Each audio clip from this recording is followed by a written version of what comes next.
Hello, welcome back, viewers. I am RxOliver and these are my friends, and today we are playing Ashes Without Number. This is After the End, Session 17. I'm currently here with Dave, Max, and our Games Master Brian. The other Brian might be joining us later on. So, without any further ado, I will hand it over to our amazing Games Master, Mr. Brian. Alright. So, when we last played, lots of stuff happened. You only covered a couple of days last time. We are now at 31 days have passed, roughly. And yeah, in response to a message received from the father, you put a plan in motion. And last session, part of that plan was scouting the location of the father and his children, their current stronghold, as it were. You traveled to the general location of the mall to set up a rally point in a large warehouse, painting a blue cross on the front of the door. You camped there overnight after doing a little scouting, and Tim was woken to the sounds of some kind of a drone that seemed to fly over the warehouse a couple of times, linger in front of the warehouse door where the blue cross was painted, and then leave. You found a secondary entrance to the subway line, which you camped outside of for the evening, and in the process, as you camped there overnight, you heard the sound of, you think, what you have called chuds and some humans in the distance, as well as various animal calls, possibly indicating people being hunted and the hunted themselves. And then after finding that secondary entrance to the subway line, you followed roughly on the surface the subway line back to the warehouse and discovered that it was collapsed in several places. But you did find what you think on a schematic liberated from the larger surface train station near the mall, an indication that there might be some kind of maintenance shaft, air shaft, that leads down to what appears to be a station that you are assuming might be the location where the father and his group have holed up. And there's indications that this shaft comes down in some kind of a closed maintenance closet or area. And then at the end of session last time, you returned to the warehouse, you prepared to meet the new incoming force, and after a while it looked like nobody was coming, but then very late you had your group show up first, Kent's fighters, in addition to Fallout, who came trotting along next to Kent, perfectly in good health, wearing his leather armor. Dog armor. Nice. And shortly after they arrived, a group of red hands, led by someone who refers to himself as Blade, arrived, ready to fight. I wonder what Piotr's From what you nickname learn is. from from what you learn from Peter, these are not Sandra's red hands. These are Old Fenn's red hands.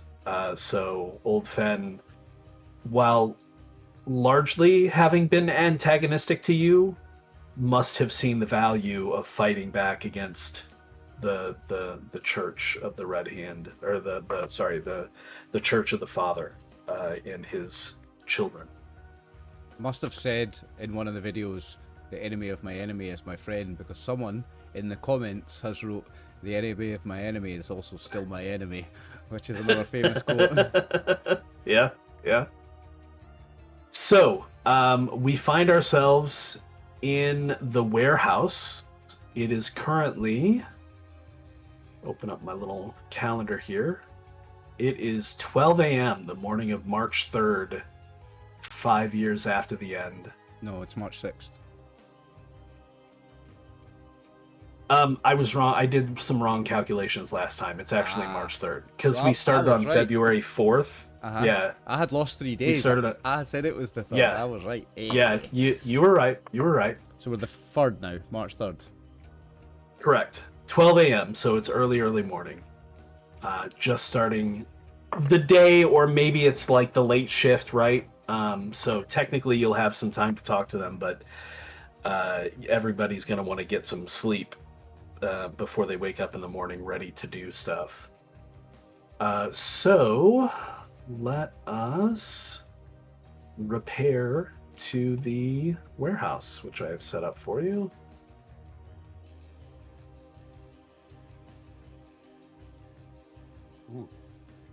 As I lay me down to sleep, I pray the Lord my soul to keep. So yeah, currently in the warehouse you have a large collection of people. There is Blade and his folk. All the Red Hands, they kind of look the same because they dress the same and have similar equipment, but there are a couple of differently arrayed individuals there.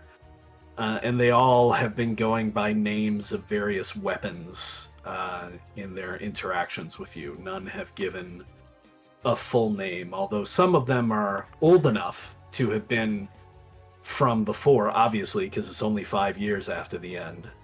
They would have a full name, but they're all going by weapon names. But then some of the other people that you haven't met yet, with Kent's group, are there as well. And so I thought I could kind of give you a quick rundown on them. I just noticed that Albert Barker's token looks like John Bernthal. You know, the Punisher, Shane in Walking Dead. Oh, okay. It totally does. It's also the same picture I used for the Children of the Father in the first encounter with them.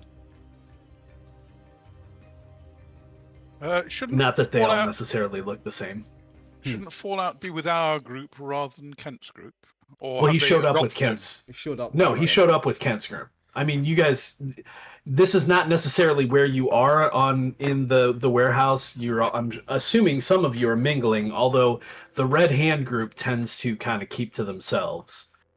So I'm not going to run through all of them, but just to give a rundown, let's see. We've got Albert Barker, who is the child of the father who brought the message, was suffering from what looked to be pretty severe frostbite and exposure, but he's doing much better now. Viewers, and I want to know if the viewers Sorry, go ahead. agree. Check out in the comments, viewers. Do you agree he looks like the Punisher, John Bernthal? I think he does. Thumbs up.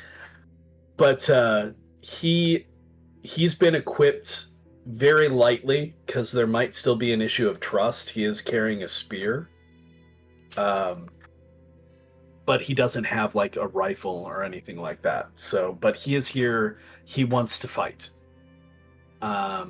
Then you have, just running down the list, Alonzo Pappas, apparently by his accent, a man of Greek origin, and he is kind of keeping to himself. He's wearing what remains of a kind of almost university professor-like kind of corduroy jacket underneath his, heavy winter coat. Sweet elbow patches.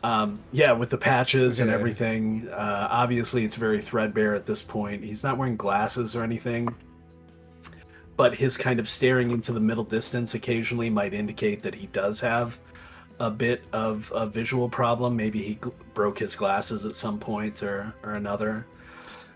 This is one thing I read. It was an article about 10 things no one thinks about in an apocalypse, and one of them is glasses wearers. You're all fucked. Yep. You're all Yep. fucked. Also, the other fun one was that all the zombies, if it was a zombie apocalypse, they would all lose weight really fast and they would all be running around with no trousers and pants on because they would fall off. Oh, yeah, they'd fall off. Yeah, Yeah. that's funny. That's really funny. Just a bunch of pantsless, still wearing tops. Just a bunch of pantsless zombies running around. Winnie the Pooh I'll in have it, to keep that in right? mind. Well, I wouldn't surprise But that yeah, if it so- fell over. You see Alonso kind of keeping to himself. If you do keep an eye on him at one point during the evening, you might see him sitting off to the side with a book, or possibly cleaning his what looks to be like a really heavy handgun, like maybe a 357 Ooh, like a Magnum. Ooh. Dirty Harry. Or picking his nails with a switchblade that he pulls out and twirls around a bit. He probably twirls a then set of there- rosary beads as well if he's a Greek man. He's got a little set of beads that he clicks around in his hand if a Greek man does it. Maybe. Then you've got John Miller. Standard looking American type dude, big, kind of linebacker size, but not fat at this point. After 5 years of struggling, he's lean and muscled. And John, I'm gonna give John. Oh yeah, John has a well-maintained scoped 308 rifle Very slung nice. over his shoulder, and basically just strapped to his back in a kind of an impromptu holster. He's also got a fire axe that can be seen honing the blade of as he sits around and waits. He doesn't walk with a military bearing, but something about him gives off an air of ex-military on some level. Okay. Maybe he's ex-security if he doesn't quite have the military kind of... Maybe. he's ex-security or I something. like you. Yeah, maybe an ex-cop, Mhm. possibly. Then you have Nkoyo Onajabi. She is a dark-complected woman who kind of keeps to herself. She's very pleasant with Kent, but nobody else. If you take a moment to speak to her, she's short. She won't ignore you, but she is short and to the point, and then kind of like when there's nothing else to talk about, she'll just walk away. Okay, machine. Well, it's interesting that you say that, because not strapped across her back, but strapped across like the small of her back, she has Katana. two short blades, possibly wakizashi. Wakizashi's nice. Yeah, and on her hips she has two well looked after, but definitely well used looking light pistols, Sig Sauer P226s. You get the feeling that she has two of each of those because she probably rocks them both Dual wheels. dual-handed at all times. She gives off the sense of like an ex-government agent of some kind. Then of course there's Peter, or Piotr Turov. Very much obviously, and he'll tell you about it, ex-Russian military. He does have a walk then. He does have a walk. Yeah, he does have a walk. It's called the gun GB. What is it called? They call it the KGB Gunslinger's Gate. It's famous. Right. They all walk a certain way. And you haven't seen any weapons on him, but he's got kind of a shoulder rig set up to where you imagine he probably has In here. something small underneath. Yeah, exactly. That's exactly where the KGB keep their guns, and that's why they walk Yep. with their arms out like that. Yep. But you know, he used to be Red Hand as well, so probably highly trained. Mm-hmm. And then the last of Kent's group is Zoe Wood, who looks tough. She's got a couple of scars on her face and her chin. And they look more like scars from like gravel burn or like falling down the side of a mountain. Like road rash. Yeah, kind of like that. She's got a large ice axe strapped to her side. And when, just walking around, she has a combat shotgun that she carries. She doesn't really have it on a sling or anything, but she's got a beast. It is a full combat shotgun. It's not just a pump shotgun. It is a like automatic. Hold down the trigger like a rounds. spaz. Yeah. Mm-hmm. Nice, very nice. And then, since you haven't seen a picture of him yet, there's also Kent. It's a round, an automatic shotgun's. It's a round barrel like a Tommy gun, isn't it? Yeah. Mm-hmm. The magazine. Yeah. On some of them, to magazine, be fair, on some of word, them. Yeah. Kent looks odd. His left eye has a bit of a slit to it instead of the standard pupil that you're used to, and you've definitely seen that at least his right arm is scaled like a snake's.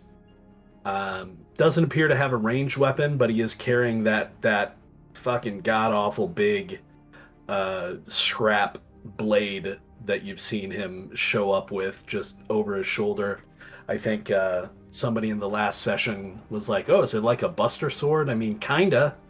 It's big.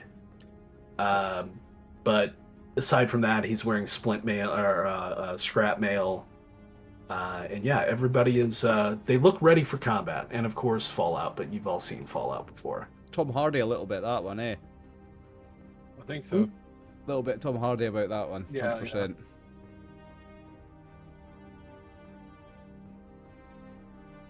So, I love that.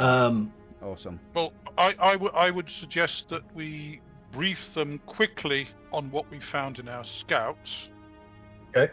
And then everybody gets some sleep. Yeah. And they can be thinking about things while they're going to sleep and when they wake up. But quick briefing, and then everybody gets sleep. Apart from those who stay on watch. Okay, now there are, as I've set up the warehouse, I think you guys had a cold camp here the first night. We did. There are some barrels in the warehouse that have clearly been used for barrel fires before.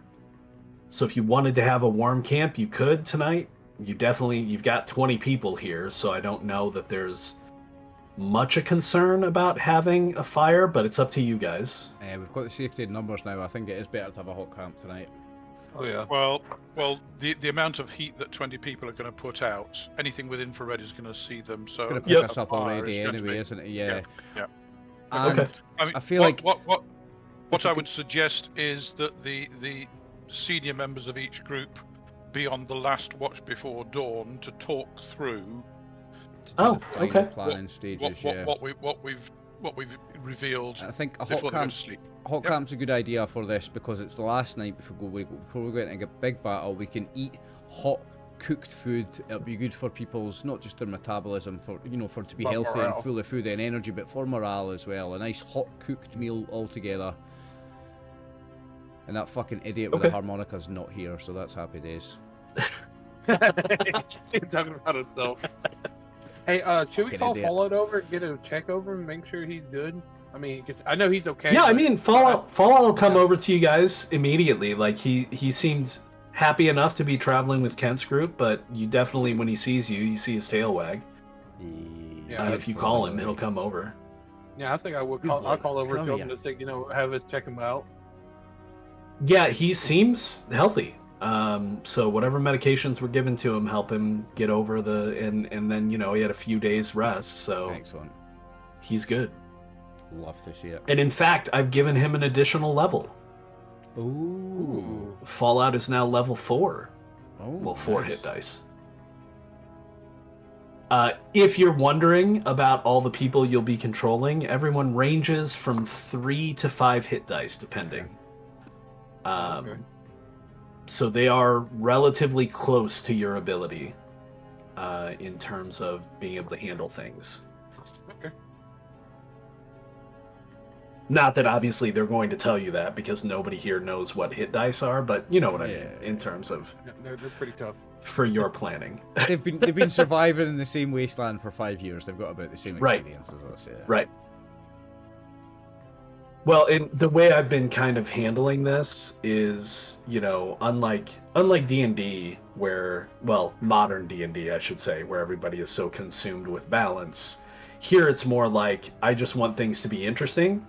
So most stuff in the world is going to kind of scale up as you scale up to keep you kind of in a place where things are dangerous. There Challenging will but always be survivable. things. Yeah, exactly.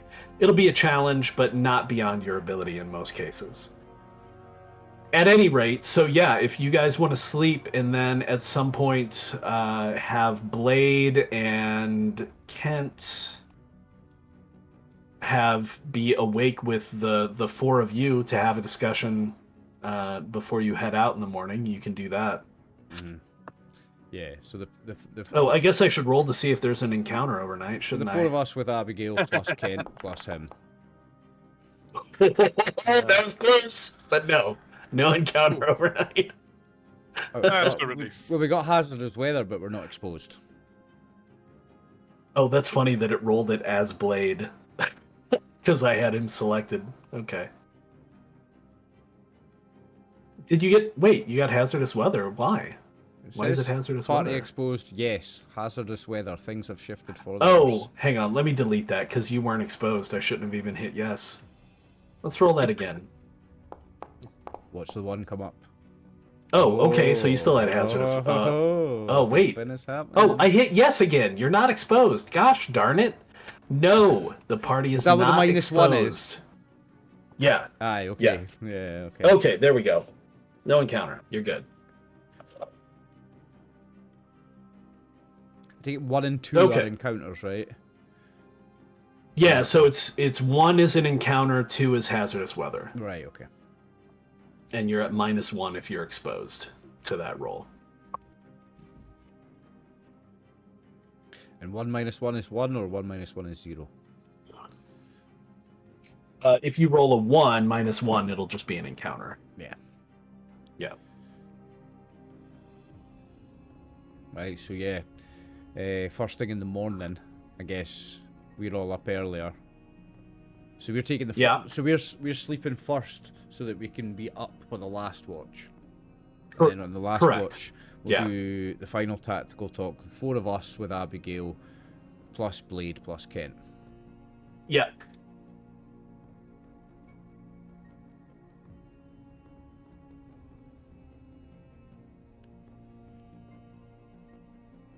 So yeah, Kent and Blade come over and seem cagey with each other. But they're basically like, okay, what are we doing? Like, you've had a chance to take a look at the place, I assume, Kent says. Yep, I'll pull out the tube map of the area and give them a summary of what we found on the scout. In other words, we did not check the entrance to the subway itself because we felt that was an obvious trap problem. So we were Right. looking for other means of getting in. So we looked at the station to the south. We found an access there, which seems to be unused. There do appear to be rad roaches in there, so we'll have to be very careful going down, but it should give us an access down to tunnel level, hopefully behind enemy lines. And then on the way back north, we checked to look to see if there was another location down, and we found the northerly station. I mean, if you want to call up the other map. Right, so if you want to look at the map, Yep. you guys can all jump over there on your own if you like. Yep. The square is the kind of unmarked maintenance station that you're Exactly. assuming the father is probably holed up at. The X's are the collapsed line, aren't they? The X's are the collapses, but over the square, over that station, according to the schematics that you found in the above ground office for the above ground station near the mall, there is some kind of, and you found it, like you found it on the way back. There is an air shaft, a maintenance shaft, right? Yeah. That kind of goes down right into the middle of it.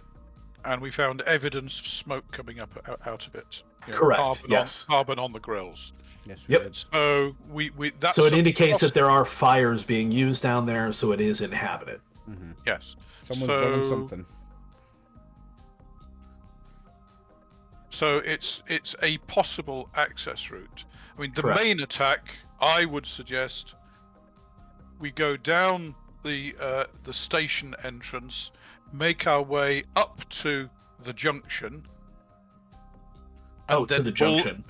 Up to the junction, and then we can leave a blocking force so that anybody who's skulking in ambush in the tunnels heading east is caught while we proceed up towards the station. Right. Now, the idea of going down the air shaft into the station itself is tempting. The problem we've got is time. We'd have to agree a time and then try and judge what it is, because my understanding is nobody's got working watches. Correct? Does a watch battery last more than 5 years? It does, But I mean, if you could find something. that can no, light up- I've What- never had a what- watch oh. battery last 5 years. Wasn't all Not the mine electron watch. And wasn't and all the automat- electronics fucked up with the gamma bursts and stuff anyway? Didn't Yeah. that fuck all So, everything yeah. that was switched on got fucked up, didn't it? I mean, So the- if the only I- way I'd it say would that work would watches- have a self-winding watch. And Aye. right, Yeah. so and- watches and are possible, but I think most people just don't have one. Yeah, I think a exactly. digital watch would be fucked. If somebody had an old rotary watch, maybe. Well, a digital watch would also be possible if at the time of the burst it was off and did not have a battery in it. So like something found in storage might be usable. Maybe, yeah. Somebody might have found But- in a shop or something, yeah. Right, but like most people are still not going to have that because it won't be a priority item, and yeah. Yeah. So while the idea of having a party go down the shaft and then attack from the rear when the other attack was well underway, it's a nice idea. Coordinating it would be a nightmare. 5 minutes. So gonna be difficult. I think that we should go down the station, make our way up the track, and block off the access tunnel and carry on going. So Yep. nobody So we can may hit have us to from the leave a side. blocking force, and effectively. So, if they have any prepared positions in that access tunnel, it won't do them any good because we will be at the junction. Mhm. Okay. Mhm. Now, we don't know what they will have prepared for us, but they will obviously have something prepared for us. So, I would say that's possibly the best way to try and catch them. Not by surprise, because they may consider that as a possible attack route, but it's a way of trying to avoid anything that they've got set up. What do people think? Agreed. What Absolutely. do a good idea. what do Kent and Blade think? Well, before I get into that, I do want to say, just as your GM, keep in mind that the message that was sent, and you should still have access to it, under your journal notes invitation. There's nothing in there about. There's no indication in this, in reading it, that the father assumes you're going to be coming with a large force. He wrote this to Charlemagne specifically. Now, to be fair, he does say that he has noticed that you've been growing your flock. Mhm. But he doesn't know about Kent and the 20 people that have just joined us. He doesn't know Right? about that. He also about the doesn't know Red about the Hand. Red Hand. Yeah. So he might not be expecting a force as large as what you're bringing. Yeah, we might be able So to that just might walk be in something there to and keep in mind. we might just walk over the top of him if he's unprepared. He might be prepared for the 4 of us arriving, do you know what I mean? Right. Except No. what does our friend from the father's group know about their numbers? That is a good question. Yeah. So What does Albert say about numbers? do you want to wake Albert up and bring him over? Probably a good idea. I think we should actually, because he's the one that knows all. He's the only one that's going to know any of this stuff. I think Albert should be involved in all the war councils. He's the one with the inside information. I know Kent. No, know I Kent don't doesn't think like he that, should but- be involved in all the war councils because, with the best will in the world, we can't fully trust him. Yeah, It could be a I know you plant. don't. Yep. Charlemagne does fully trust him, though. Charlemagne is. Yes, so I'm just playing devil's advocate. Yeah, and I know.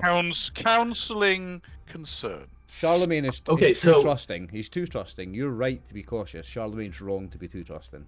But that's the character. So do you want to wake him up to ask him a few questions and then send him away while you're making decisions? Or we could just Yeah, wake that'd him be a up good for the idea. last 10 minutes of the war council. Well, you might want to get some questions in before you make decisions. I suppose, yeah. Okay, I mean, so you... Before we wake him up, what questions we want to ask Yeah. him? Let's work out what that's we're a going good to ask him. What does he know about the father's nest? Does he know anything about the nest in this area? How many entrances? Does he know anything about the numbers? Does he numbers? know anything about where they're Weaponry. keeping the victims? You know, Yep, the prisoners. What if the rest there's of any his flock. What about How- secret ways? How much? Like little The what now? passages? Side passages. So if Yeah. you know, we know a main way to go in. Oh, then we sure. know- Yeah, I get what you're saying. Yeah. Okay. How well armed are they? All those sorts of things. But I don't think we're going to pull. Actually, I don't think we should pull him into war council. I think what we'll do is I'll just go over to him where he's sleeping, gently wake him up, and just have a little conversation, just whispering, just the two of us, because he likes me. Yes, Okay. I think you ought to send someone else over who he doesn't dislike, just to listen and judge, because they might notice something that you don't, Charlemagne. Okay. No, I agree, Tim. You're right. I am too trusting, and especially in these times with all this going, I am far too trusting. So who's It's going to just ask him nature. questions? Charlemagne and who else? I can go with I'd- them. Tim? I help them. I'd suggest Max. Yeah. Well, I Kang. mean, Jacob? he knows I don't trust him. Yeah, Okay. Kang, you come with me then. No, it's Jacob. He's not Is it- King today. Jacob. Is it Jacob? Is it Jacob on? Yeah. Yeah, gang stayed behind with everybody else. Remember? 'cause you don't want Hang on a second. that- I've got that the your wrong mechanic label. to die. I've got the wrong label on you. Oh, that's fine. Might have to upload the Jacob one. Yeah, I don't have it on screen. I'm going to have to upload it. Never mind. That's fine. This will just take me a sec.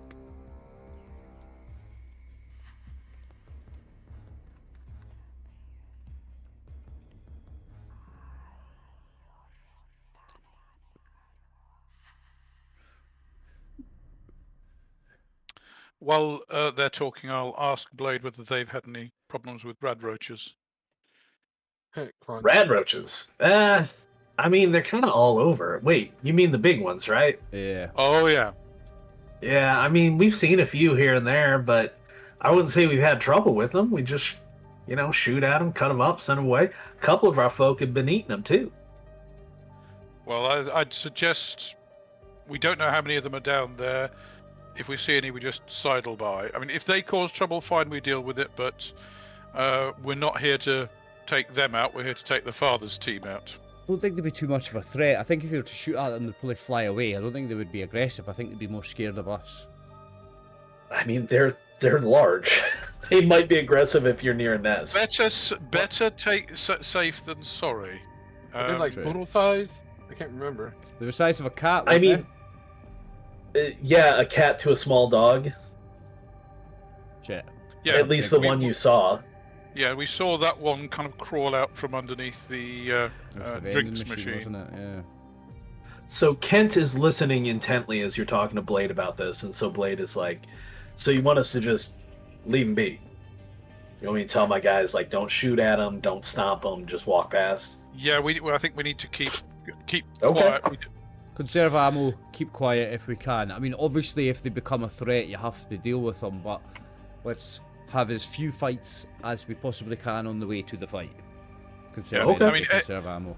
I mean, any rifle shot or gunshot in the tunnels is going to echo. Oh yeah, Isn't it's, it? it's going to ring out Yeah, throughout it's- the whole system. As soon as we fire Hack one 'em, shot, they slash know where they are. 'em, bash them, whatever. I mean, if you have. Okay. To, like, At this point, Now, can I ask? keep in can I mind ask- also... Sorry, Okay, can I I was ask gonna an say- out of character question? Oh, sure. Is the subway single tunnel with dual track, or twin Aha. tunnel with single track? That Very we good wouldn't question. figure out. So it is... When you enter the subway tunnel that is marked, the entrance that the father told you about, it is dual-tracked one tunnel.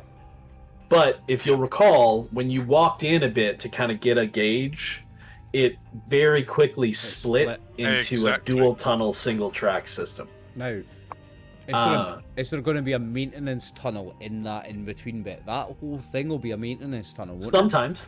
I won't, not all of it necessarily, but sometimes there will be. Very rarely, they would normally have dual tunnels with passing places for draft relief and access between the tracks. Yeah, Right. it's like in Fallout. Where And they have, occasionally there might be a larger space in between that is like maintenance offices, things like that. But most of the time, it's going to be solid wall between the two tunnels. Right. Okay. Yes. So we're going to have to send 2 parties up in parallel.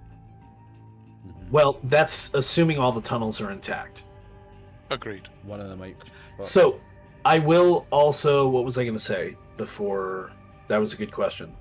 I was going to say that keep in mind that the hexes, if you're looking at the map, those are 5 kilometers wide. From point to point, not flat to flat, but from point to point, it's 5 kilometers.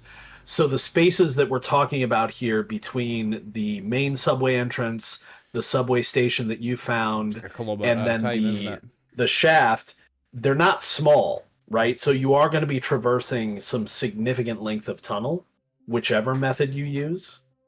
But I think you're still right there. If there's a gunshot down there before there needs to be, it will be noticeable. Oh yeah. Yeah, it'll be heard. Agreed. Yeah. Now, unfortunately, the majority of the people with you have guns. Decibels or something. Yeah. There are a couple of the red hands you notice that have scoped crossbows, but the majority of them, it's supposed to be 5 kilometers across. I didn't change the thing because the measurement stick is still based on the other maps, but yeah, it's 5 kilometers. Anyway, so yeah, you'll be heard. I mean, you're talking about a pretty decent distance. I wonder if I can change the space on this map. Well, I'll worry about that later. I don't need to do that right now. Well, if it was so at any I rate, I think is Tim carrying his scope crossbow still? Oh yes, I will suggest that the people at the front of the group carry their scope crossbows, so that we can deal with anything quietly. So all of Kent's people have firearms and hand-to-hand weapons. Only 2 of the red hands have scoped crossbows. So for silent range, you've only got 3 people: Tim and the 2 red hands. Yeah, but as a starting point, keeping your prize. Yeah. We also have some melee capabilities. So, like I've got. Oh yeah, everybody has melee capability. We've got bayonets and stuff. So. Yeah. Yes, but taking people out at range quietly, we've got limited resources. Yeah, we do. I mean, the other difficulty is how far we can see, because we're going to have to carry light with us going down the tunnel. So, to a certain extent, they're going to see us coming. So we just need to be careful. But anyway. Now, unless something is different, and I'm assuming you're still kind of talking about this in your war council, right? We haven't gone to speak to Albert yet. Not yet. No. Correct. So Kent actually says at this point, there are a few of the Father's people that might not need light. Oh. Is that... However, he has always used a torch or some kind of light, and the majority of his followers aren't changed, and so many of them will still need light. But if they've hooked up with these chuds that we've run into and that you've named, they see in the dark, don't they? Those don't need light. Well, we've seen them with the Father's team hunting. So that's actually new. That's new information to him. So he's like, okay, so. Also, I would have told them about that as part of the briefing. Yeah. Okay, you're right. Yeah. Yeah. Well, So maybe- he doesn't say if. He's like, since they are working together, those creatures won't need light, and it's likely that the father will use them in the No. Are they tunnels. sensitive sight? Are they sensitive light themselves though? Max, this is my thought exactly, because we're taking in a giant floodlight. If they can see in the dark, by everything I know about science and how eyes work, that means they will be sensitive to bright light. Am I right or am I wrong? Yeah, I think that's what it is. It's because when you got night vision, you got to pick up all the lighting. If you can see in the dark, you're extra sensitive to bright light, I think. But you've only got one shot with that. Yes. Well, This is I true. mean, the thing is that we know there's a lot of them coming at it. We can just Boom, kind of like flick it dim the on. light. Boom. Yeah, if there's Well, a bunch hey, of chuds question come is- running at us, we slam that on, and then it's boom with the Molotovs, and Well, just my get them in the question is, confusion. did any of the Red Hand bring any high explosives? Like any, like, some of the stuff they might have had? I hope not. Blade's No, like, I- nah, We don't really want. No, no, we I don't mean- really I mean, want the dynamite in a condition tunnel. of these tunnels. I mean, Yeah. they're falling in of their own Yeah, accord. we don't need grenades and dynamite in the tunnels, mate. Let's just stick with the Molotovs. A wee bit fire is enough explosion, I think. No. Blade no, says, no, we don't have anything like that. But I don't. Piotr said that you were going to provide some munitions. We have some, yes. Yes. Some We've got the quieter, Molotovs. less explosive ones. No, my concern over the light is we will need light to go down the tunnels. Yes, they don't need light to see us, but they will see our light coming. You'll see us coming. So catching them by surprise will be difficult. I mean, don't if we think we're can gonna manage catch it, them by great. surprise.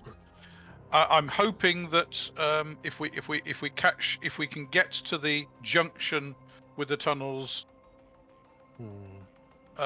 there before they're expecting us, we can separate them and stop any prepared positions. But we have to accept the fact we're probably not going to catch them by surprise. No, we're definitely not going to catch Sure them by enough, surprise. we'll send the three people with the scope crossbows at the front, hoping we might be able to kind of kill off any sentries quietly, but questionable.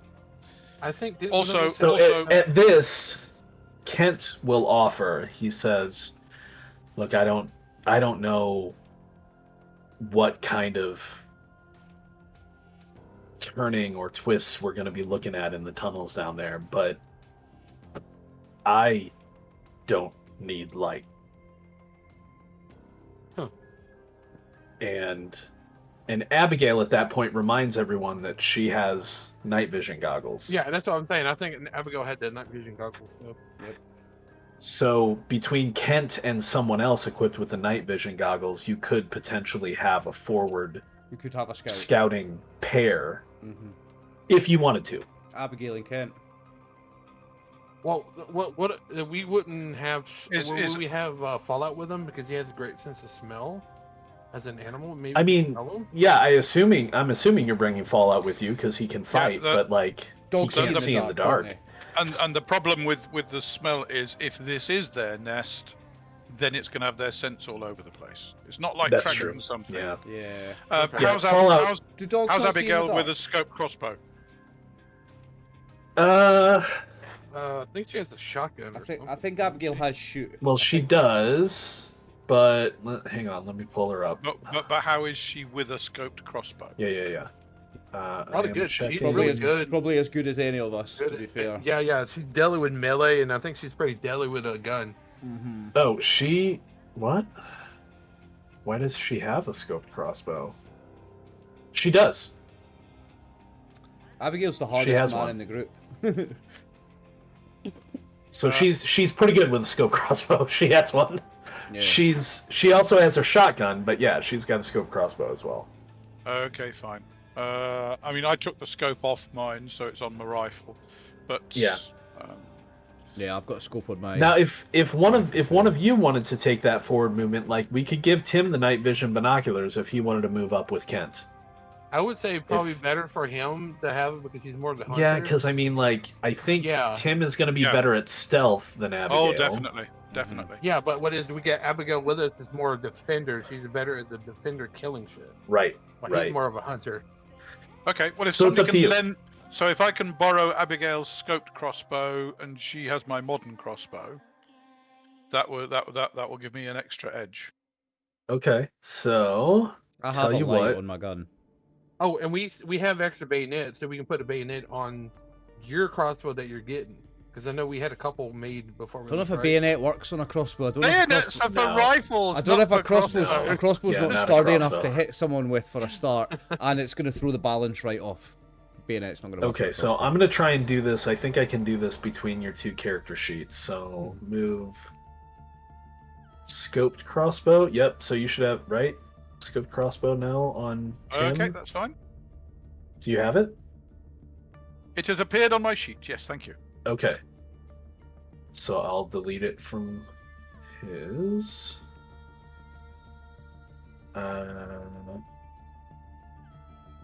Delete. But you're giving him your modern crossbow, or her Yep. your modern crossbow. I'll delete Okay. it off mine, shall I? Yep, delete it off yours. And then I'm also going to give you the night vision binoculars. Are they actually goggles or binoculars? I think They're binoculars. like they're goggles. They're like it's a Good, headset. Good. Oh, it's a headset. Yeah, Sweet. good. Okay, that means that I will be able to. So if I get Yeah, rid of it's the hands knife, free. and maybe hands free, but it costs me one to. Access Correct. to It's it still with one online. encumbrance, yeah. Mhm. Okay. And there's the so- battery for it, just so that you can run it. The battery's in your inventory. You gotta have it for the encumbrance, but you don't have to worry about it draining or anything. That battery will keep that thing going for a long time. Okay. Well, I've got the encumbrance to carry it. That's not a problem. Yeah. Fine. Thanks very much indeed. So I now have. Great. +8. Nice one.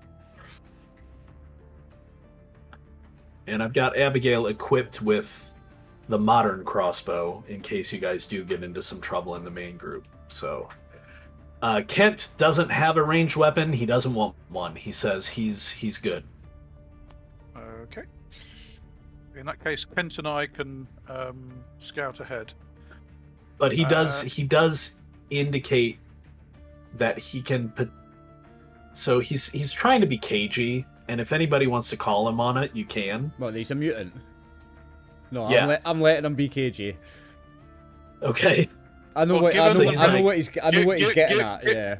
Given the red hands view of things, I'm certainly not pushing him on anything. I'm not pushing. Yeah, him he's either. like, No. if we have to take something silently at a short distance, I can. I believe you can. Very good. Okay, well, if there's just the two of us on the scouting ahead, that may limit us to going up one tunnel rather than both, which in itself isn't necessarily bad, because we need to get all we need to get all our forces to Right.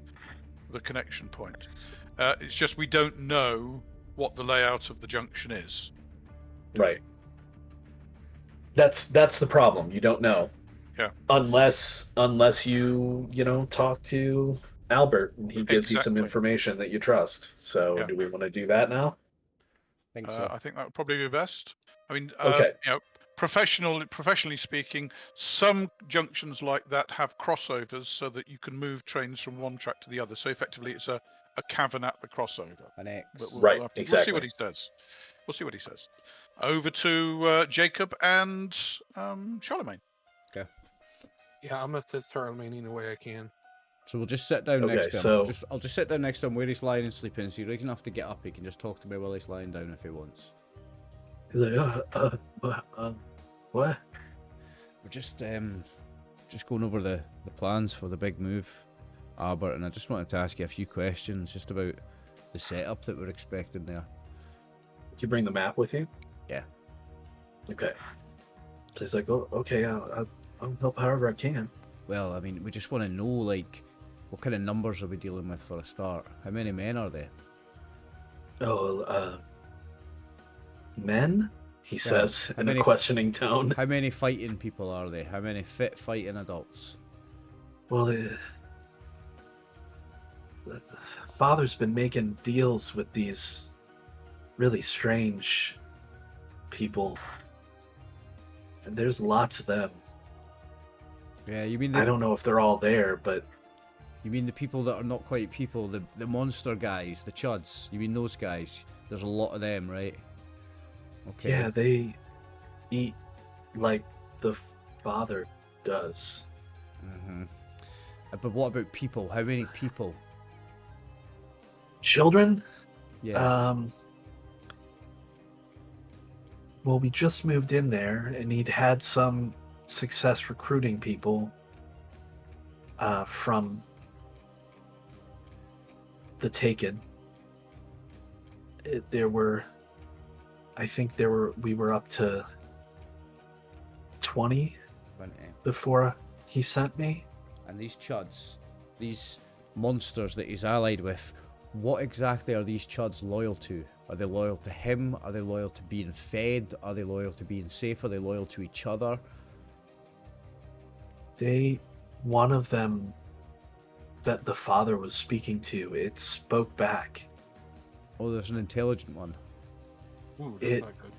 The rest follow it. So they're loyal to one. They have a leader, and the rest are loyal to it. Okay. How would I recognise this leader apart from that he talks? Is there anything else that would help me recognise him? I only saw him once. He was... You would know. Bigger, scarier. But he's not. When the father sent me, he was gone. He had left. But he left many of his kind. Yeah, he was maybe away recruiting some more, I don't know. But that's valuable information, because maybe if we take him out, if he's there and we take him out, maybe the rest of them's morale breaks, maybe. Maybe, like I said, after father first met with him and he left, I didn't see him again. And how long ago was that? About 3 weeks. And in that 3 weeks, in the time between King Chud leaving and you leaving to come to us, did any King more Chud, I love that. Did any more Chuds arrive The in Chud that time? Master. Yes. They're coming in groups or one at a time? There have been a few groups come. I think there are maybe two times as many as them as children now. I think perhaps King Chud is out there sending the Chuds back to the children, recruiting an army. Maybe. Does it matter? No, it doesn't matter. What it means is the longer we wait, the more of them we're going to face. We have to strike. We're not waiting. So- We're no. here. We're Yeah, We're going in. yeah. Don't worry about it. Yeah, we strike while the iron is hot. And what about armaments? How well armed are they, like compared to us? We have assault rifles. How are Well, they?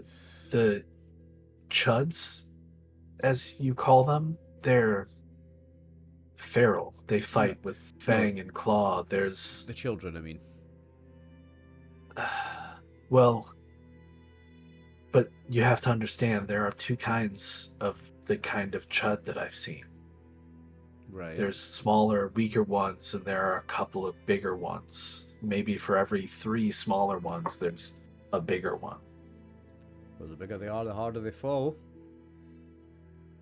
Yes. And for So the we're talking- children, 30 small, 10 large, 1 giant size. for the children, Father doesn't give us much. It's not like your people where everyone is given a weapon. The children have clubs at best. Some of Father's preferred lieutenants, there are Priests? 3. I They think have. I think we used the phrase. You used the phrase priests or deacons before, didn't you? We call them adherents. They're different. They're like Father, like Changed. me, like Changed. Kent. Mm-hmm. Yes.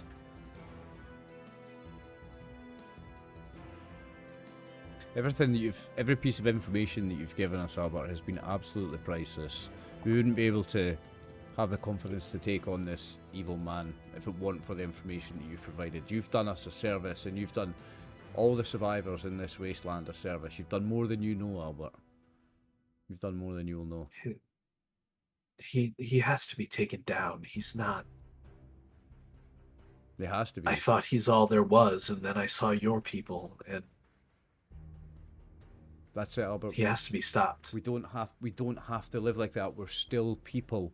The world may have ended, but we are still people. We still value family and love and peace and community. The Father is not the standard. That is not the standard for humans in this apocalypse. I will not allow it to be. If I have to be the example of how a human should behave, I will do it. Even if that means killing a tyrant. And I'm the last man that wants to kill anyone, Albert. Look at me. I don't want to kill a man. But he has to die.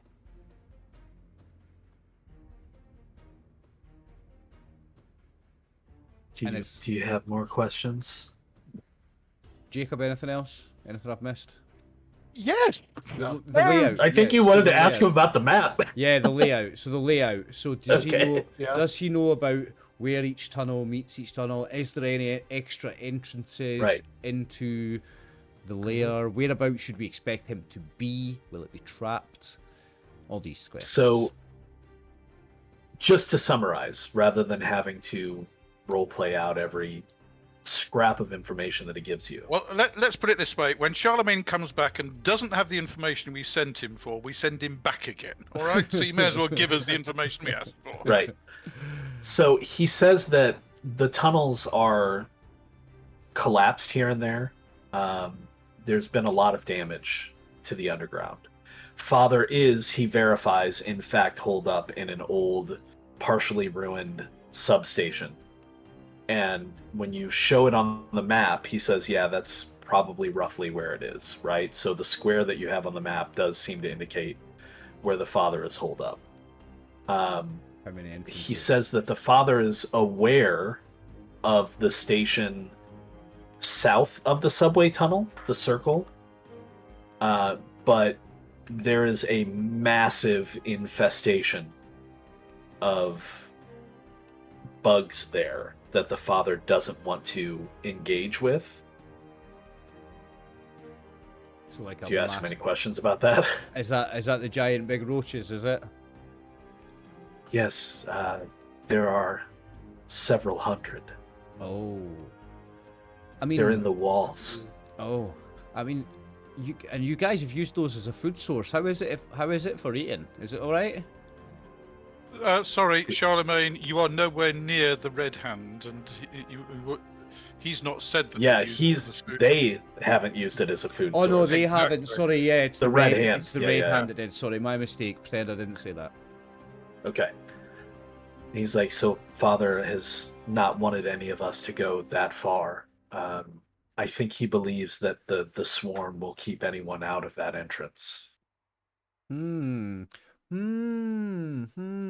a thought, boys. There's a thought. What if we would just go in there, fucking Molotov the shit out of all the just spook 'em to go roaches, north? and then we've got an entrance he is not expecting us to use. Well, Well, I think that was already... I think That's David the was plan. already saying that you do that. Yeah, you Yeah. just don't disturb the swarm. You just go Just go through. past it. If Yeah. need be, what Yeah. we do is we have torches, and the hope that the burning torches will kind of keep them Keep back. them at if they bay. show Hopefully a signs flame. of- Hopefully a flame will keep them at bay. Yeah. Right. Hopefully. So to summarize the rest, though, he basically tells you that the tunnels are kind of alternately kind of collapsed here. There's no one through line in any of the lines. You Jumping kind back of have and to forwards. move back and forth occasionally. Yep. Oh, great! And he says that when he left, he is aware of 2 major locations where traps were being placed and resistance was being set up for an imposing and invading force. I'll give him a pen and one- the map. One is on the first kind of split off jag there that goes from the subway tunnel to the main line, and then the other one is in between the jag and the station where the father is set up. The one in between the subway tunnel and the junction is one of the locations where the track kind of, you have to move over from one track to the other because of collapses. And he says there's a bunch of traps set up there, crude, like little landmines and things like that. Little more than, you know, maybe a grenade kind of tucked under a bit of rubble and things like that. Trip wires and things like that, is it? Yeah, you know, they're all crude traps. They're not anything big, I guess is the way to put it. I guess maybe at most they've set up a couple of deadfalls and things like that. Then the major place in between the junction and the father's area is a largely hollowed out section that somehow he's not even sure how it happened, but it may have once been a station. It may have once been just a maintenance area, but this part is largely a cavernous opening between the two lines. There's a lot more space, and that is where a lot of the forces are kind of set up to be prepared to repel an invasion before you get back to the it sounds like it was maybe the train depot area like where they're hanging out. It sounds like the train depot. What's that? Like, it sounds like it's the train depot, like where the trains go to park. Well, no, it's more like, what's the best way I can explain this? No. So it's basically they may have had a side track so that they could pull a train over to the side alongside the other two. So similar. It's an enlarged cavern. So effectively, both tracks probably have an X crossover, so you can go from one track to the other, and beside them a side track so they can pull a train off if well, it's not even beside, right? So the way that he describes it is, imagine that the first area in between the tunnel and the junction is basically like a Z, right? So there's one line that then probably collapses a certain ways up, and you have to cross over through not a super tight space, but not a wide open area, right? And then this line maybe went back a little bit but collapsed, but then you continue forward in that direction, right? The larger area he's talking about is more like you have the two lines next to each other. A couple of the areas are blocked off, but then all of this area between the tracks is largely open. Right. Okay. Fair enough. Well, so it's a much more open space, yeah. Okay. And as far as where the subway entrance meets the tunnel, does just one of the two tunnels merge, or is there an open cavern there and both merge with the two tunnels going north-south? Yeah, so when you looked at it, the tunnels they're in their same position, right? So it's not like they split. The rails are in their same position going into the tunnel, and the entire area is open. And then at some point, you hit basically this wedge of a wall where, you know, for support reasons, maintenance reasons, and so forth, the tunnel then is split from that point forward. And that's only like maybe 50 yards into the tunnel. Yeah. Before you hit that split. At the junction itself. Oh, at the junction. So yes. the way the junction works is that there is essentially just a large open area where the trains can be redirected. Onto the appropriate tracks. Yeah. Okay. And as far as the tunnels from the subway entrance is concerned, at that point, do both of those tunnels continue on, or has one of them collapsed just as you leave? So in other words, would we have to defend two entrances from the subway entrance? Or okay. So That's a fair question. So yeah, he would say that there's only one path, despite there being 2 tunnels. In the entirety of his experience being down there, there's only one clear path. It's always one track or another because of collapses, or in a couple of cases, like intentional blocking. And presumably it's the same going from that junction north to the station. There's only one Correct. route. Yep. Oh, great. Fair enough. Well, it is what it is. Yep. And the other thing we asked Charlemagne to find out was where he was keeping the flock. Yeah, we're just keeping the prisoners.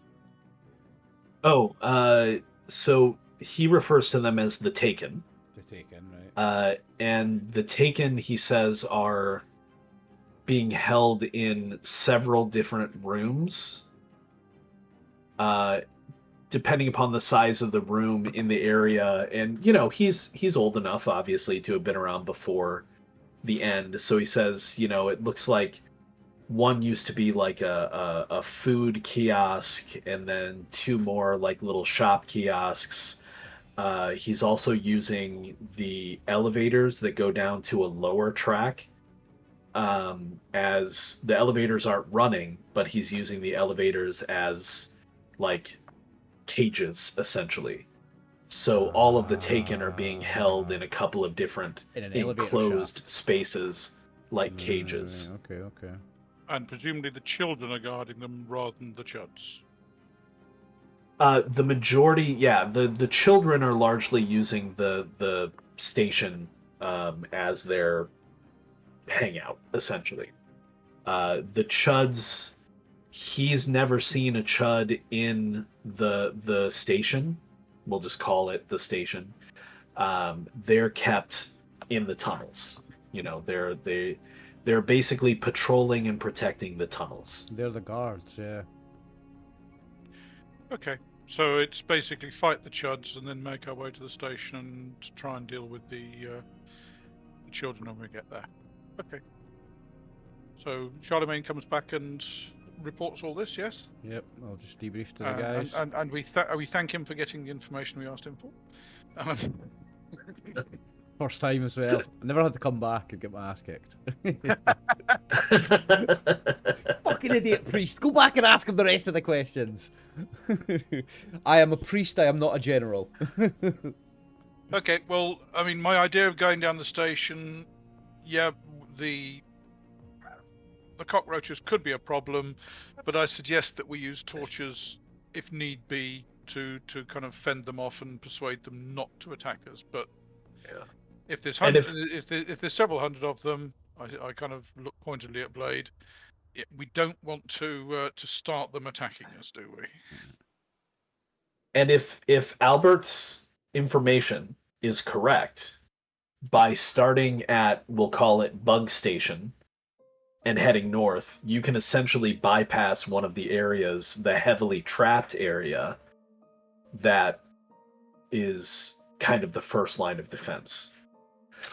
Yeah, I mean, we don't know where they're going to put the chuds, but I would imagine that they would have a body of chuds behind the trapped area, ready to leap out on anyone who got caught. Who in gets it. caught in the traps? Yeah, Right. They'll be trapped So and there then will- chuds. 100%. So there will be chuds between the traps and the station junction. Correct. That may come back at you from behind. Well, that's why we leave a holding force. But to if block- you leave a to block holding that. force there, right? Yes. Right. Yeah. And they'll, according to Albert, they'll only need to hold one track. Mhm. Exactly. And Yeah. then we need to make our way up the other track. Now, if we they're probably going to realise that we've done that because we have to have light for the holding force to see the chuds coming at them. Correct. I mean, I don't think it's wise for us to go scouting in there to try and take the chuds out quietly from behind. We might get the first 2, but then the rest will go berserk and come charging. Yeah, it also depends on how many there are, sure. Yeah, I don't think that's going to be a quiet fight. Kent will point out, if you want to try and do that, you might be able to pull the chud force that's in the subway tunnel junction. Hmm. Well, you might be able to pull them from the first tunnel into the junction area to where the larger force could potentially take them out if you wanted to have nobody behind you. But it depends on how many there are. It depends on whether or not you want to risk an open battle that might be heard further down. Well, until we actually get to that point, we're not going to know how defensible that tunnel is. Sure. I mean, if it's defensible, then we can leave a holding force to shoot the hell out of and burn the hell out of the chuds if they come back or when they come back. Yeah. We're gonna have to take them out sooner or later. So I'd say let's plan on getting through the station, get up to there with scouting ahead and taking out any chuds that might be just wandering the tunnels or standing sentry. Get to that point and then decide what we're going to do then, depending on what we find. Yeah. When you say defensible, it's going to be. Yeah. Okay. Right. Well, in that case, I think we need to head south then, unless there's anything anybody else wants to ask. I mean, I don't think there's any real point in trying to go down the back and Sneak come around. out. No, I don't think so either. Because we don't know where that comes out in the place. We don't know how many children. I mean, there's 20 children there, and we'd have to take all those out to rescue the hostages, or rescue the taken. The question is the father going to try and kill his taken rather than let us rescue them? Personally, I doubt it, because he's gone to the effort of capturing them. He's using them for food and what have you. Or trying to turn them. Yeah. Or trying to turn them. So I don't think killing them does them any good. I don't think he will try killing them to stop us releasing them. I don't think so either. Yeah, and we need to keep our group together because we're facing 40 plus chuds. Yeah. Okay. Yeah. I'll double check with Kent and Blade that they're happy with that. I'm sorry, I don't mean to take to control, battle control. No, I'm happy for you to, Tim. You are the hunter. You are the survivalist. I'm a priest. I need your help here. I'm not a warrior. It's one of those. It's like I'm more of a kind of like a knowledgeable healer kind of thing. Yes, so. but I'm more used to taking things out one-on-one and dealing with predators. I will ask Kent and Blade if any of their people can give us advice on mass combat, etc. Okay, I'm more used to one-on-one combat, so You're still more qualified than me. Yes, I know, but the point is there are people more qualified than me in the other groups, and I know the GM doesn't want to kind of play the fight out, but I'm saying what I think we can do. But if there's any good ideas coming from experienced people in the other forces, we'll quite happily take them on board.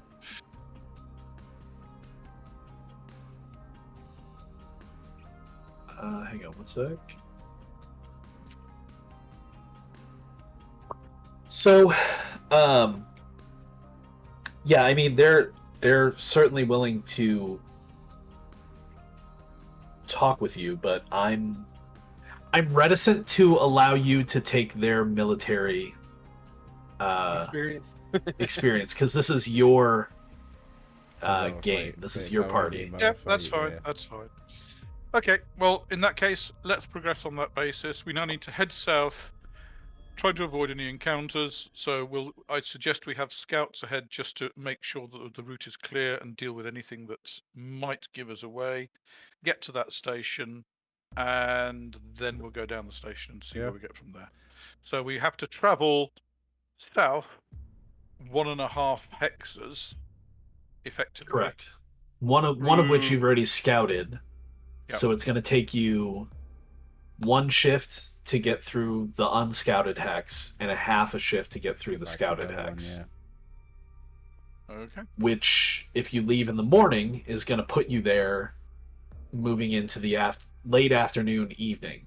So you're probably going to want to camp overnight. Well, the area we found near the station, would that have enough space for all of us? Well, you could all certainly travel south and try to find a space that's suitable But for camping. the warehouse we're in, it's not big enough for everybody. No, the warehouse you're in is big enough for everybody. The Yeah. problem is it's a day and a half It's a day away and a half from away, where you need to be. Well, 3/4 of a day away from where we. Well, need that's to be. true. Yeah, 3/4 of a day to be fair. Yeah. So basically, we can travel to the area near the station. We had a spot where we stayed watching the station. Oh, was that spot big enough? No. Okay, fine. But we've scouted that area around there, so we should be able to find somewhere, hopefully, that is big enough for everybody. You didn't travel down into the station itself, so it's No. possible. Okay, fair enough.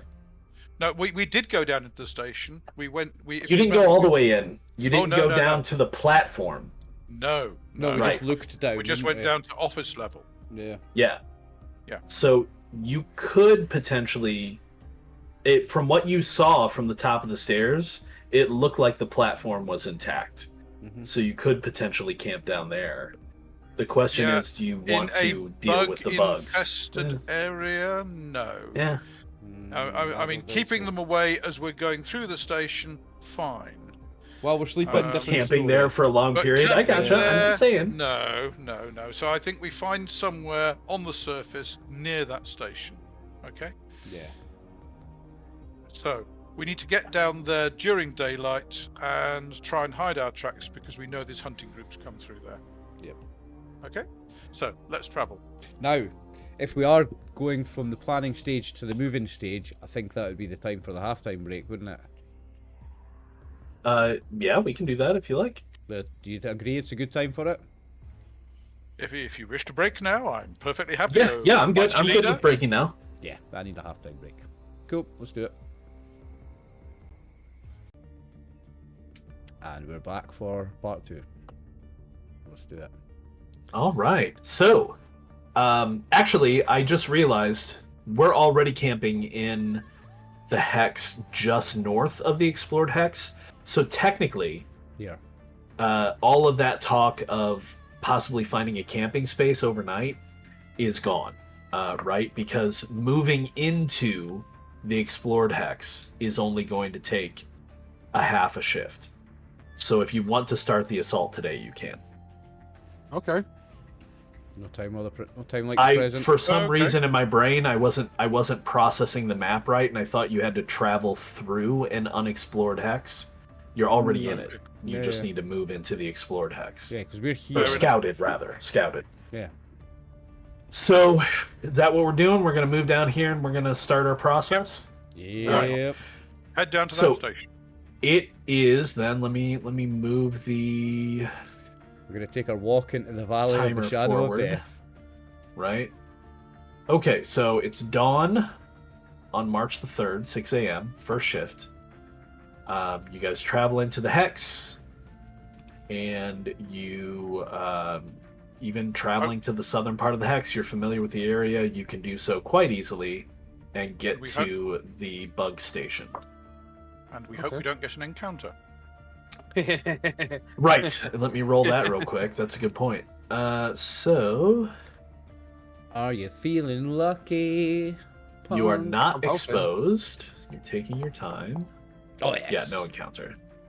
So, despite the large force of now 20 of you, and I am including Fallout in that number, so 20 souls traveling south through this area, you are... I'm assuming you're not really doing anything to cover your trail necessarily with such a large force? Nah.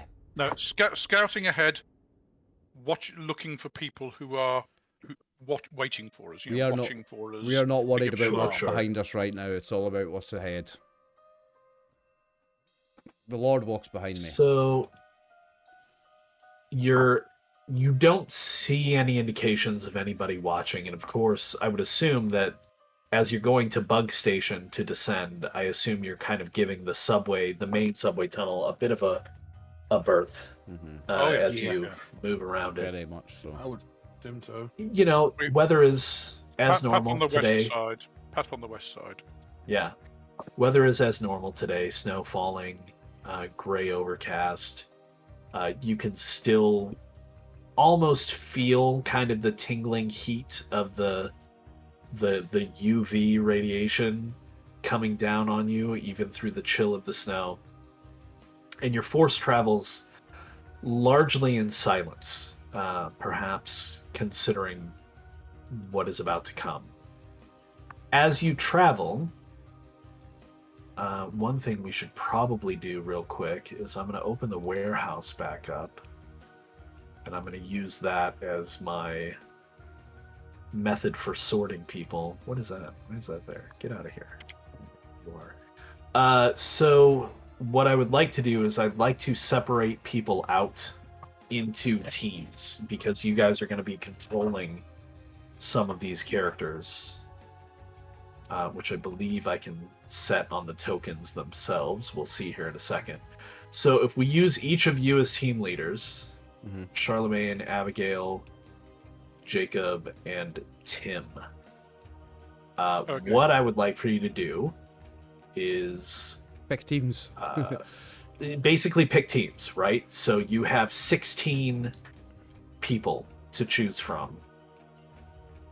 Even Kent and Blade will be controlled by some of you. So well, Kent will be going with me because we'll be scouting ahead. right. Well, that makes So sense. Kent Okay. is with Tim. Albert with me. Albert is with Charlemagne. That's probably smart.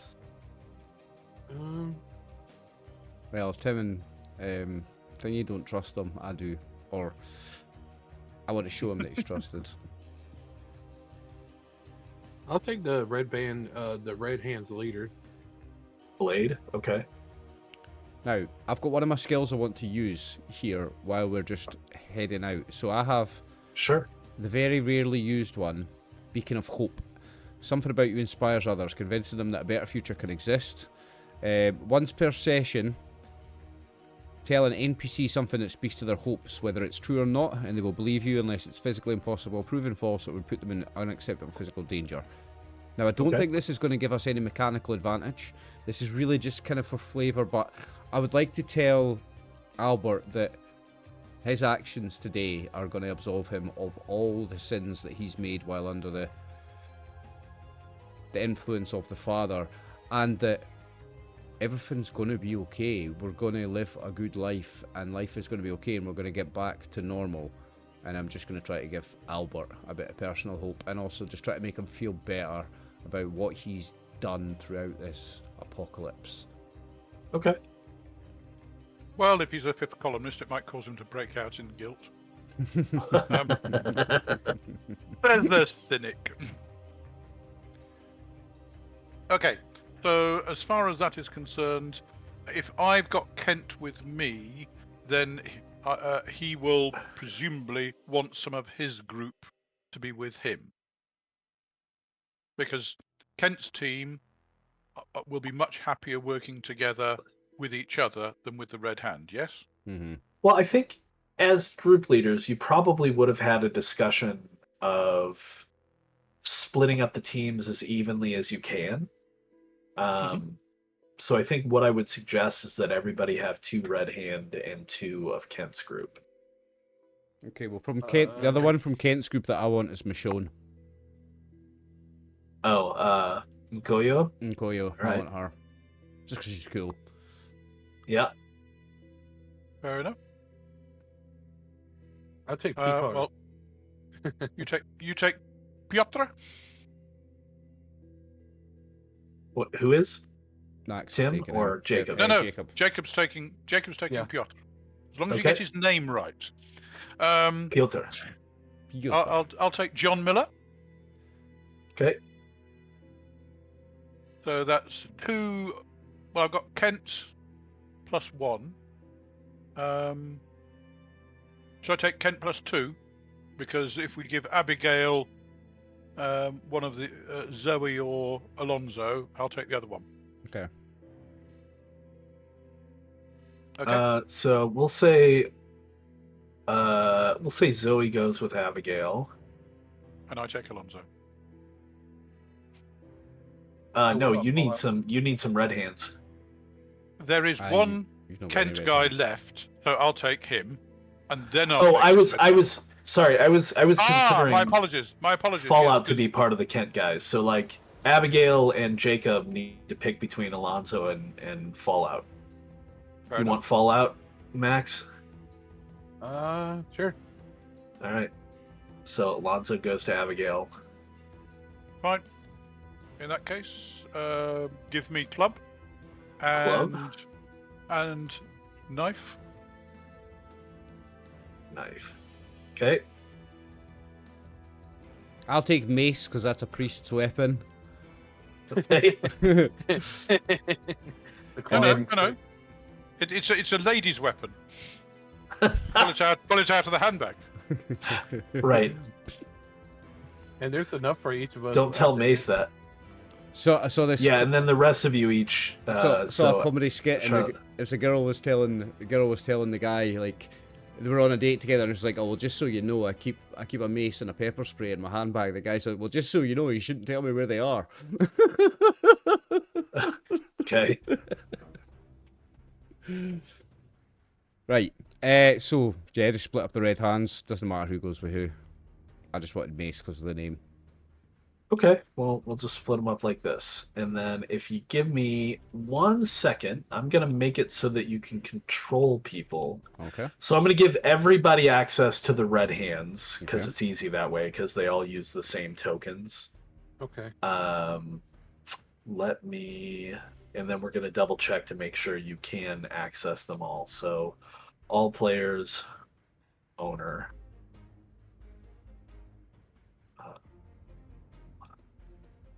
Owner.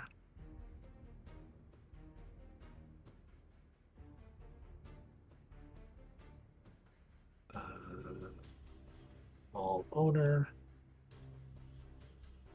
And The fact that your Greek guy's got a non-Greek first name is doing my head in. Like, it's so I rolled on a random name generate. Well, not a random name generator. Like in Stars Without Number, he's got several random names by ethnicity, and Alonso is on there with yeah. So Papas. yeah. So I just want to point out, Kevin, you're wrong because Greeks only use certain names, and all men's names in Greece end in an S, and they only use the saints' names. So it's Michalis, it's Dimitris, it's Yanis, it's all these names. There is no Alonso.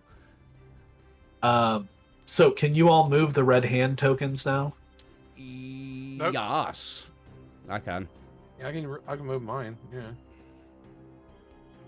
I can move the red hands, and I can move. Tim, can Fallout. you move any of the red hand tokens? Can't move my own. Am I? What? You can't move your own token? Oh no. Oh, that's not good. Try and reload Foundry.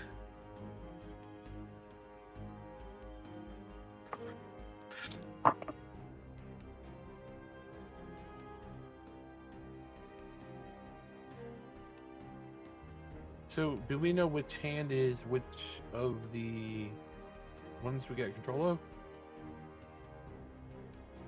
Well, they're under you, so I'll expect you to kind of keep track of that. I can also move Albert, but I can't move Nicoyo. Yeah, I'm fixing all the other people right now. Okay. Oh, okay. Shooter. Yes, I can move the red hand. Not a problem. Sweet. Okay, so cool. Give me a second, and you'll be able to check Kent's people. I'm just making it so that all of you can move all of the tokens That'll because be it's just easier that way. Easier for you. Yeah. Yep, I can now move them. Sorry, I can't move Charlemagne. You're not supposed to be able to move me. You can move all the tokens except for the other. Oh, you didn't say that. So you should have access to all of those tokens now. Everybody under Yeah. you. Double check and make sure. Yeah, I can move them all at once. No problem. Okay. And you should be able to double click on them and get access to their sheets and their roles. Yep. Yep. I got it. Okay, cool. Now wait, I've highlighted them all when I grouped them. How do you ungroup them? Hit escape. Ah. No. Learn something new. Hit it twice. That's giving me the reload application and log out menu. Okay, don't do that then. Instead, well, you could reload application. Another way to do it is just go somewhere else away from the characters Yep. and just click and drag like you're trying to drag. Yeah. Yeah. Just make an empty box, does it? Got it. Thank Yep, you. make an empty box. Okay, so you have all of your characters now, and I'll be able to come back to the screen and just, well, I'm going to just hit this right now and do copy, and then I'll be able to move everybody onto the screen. Okay, so let's get into it then. You're heading down into the bug station. Mm-hmm. Are you doing anything in particular? Are you trying to move slowly, carefully, stealthily? I mean, stealthily and slowly because we're searching for traps as we go. Oh, there won't be any. According to Albert, there won't be any traps in Bug Station. Like the children are not allowed down here. They don't want to. Okay. They don't want to invoke the wrath of the Hive. I mean, still being Okay, careful well, because we also don't want to invoke the wrath of the Hive. We don't want to accidentally kick a rock into a big pile of them or something. Right. Yeah. We will warn everybody that we don't want to have to fight several hundred Okay. of these Like things. dozens and dozens of bugs. Yeah. So And- please and- don't.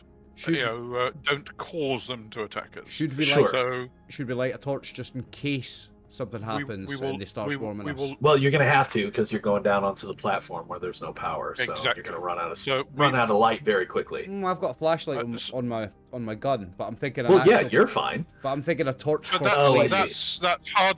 That's hardly going to. Yeah, that's what I'm thinking. We do a stop torch them. for Right. actual flames, just to wave a torch around if they come near us. Yeah. So I'm going to assume that at least one person Every out other of person.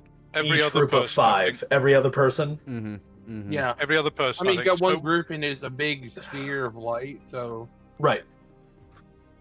it's the burning flames of the torch. So if we have 2 people in each group, have a torch. So that Okay. Yeah, that makes sense.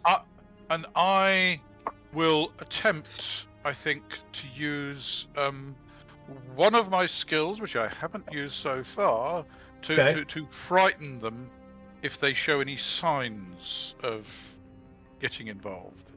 Because you have because I do have the apex predator. I have Apex Apex Predator. Predator. Here's another Okay. point as Yeah. well, right? If we have a naked flame, like a torch ready, it just means if the shit really hits the fan and someone wants to light a Molotov real quick, they can light it real quick. Right. Yeah. That's why I was Okay. assuming that probably even after you're past the bug station, probably at least one person in every group of 5 is going to have a torch lit, Mm-hmm. so that other people can drop back to their position and light a Molotov to throw it. Now, the way Molotovs are going to work, just so you guys are aware, every single character has a Molotov cocktail. Okay? You brought enough so that everybody has one. Throwing it is just going to be, it's not anything that's programmed in. You're going to have to make a d20 roll. It'll be plus dex to hit. If you miss, it's going to scatter, and we'll deal with that when it happens. Scatter dice I generally do with a d8. Northeast. Yep. Okay. Yeah. Yeah. I have a So- directional dice actually. I've got a physical one and it is a D8. Right, so it'll be a d8 and a d4 to determine how far from the initial point of impact you were aiming at it's going to drop. Okay. And then what I'll do is I'll drop a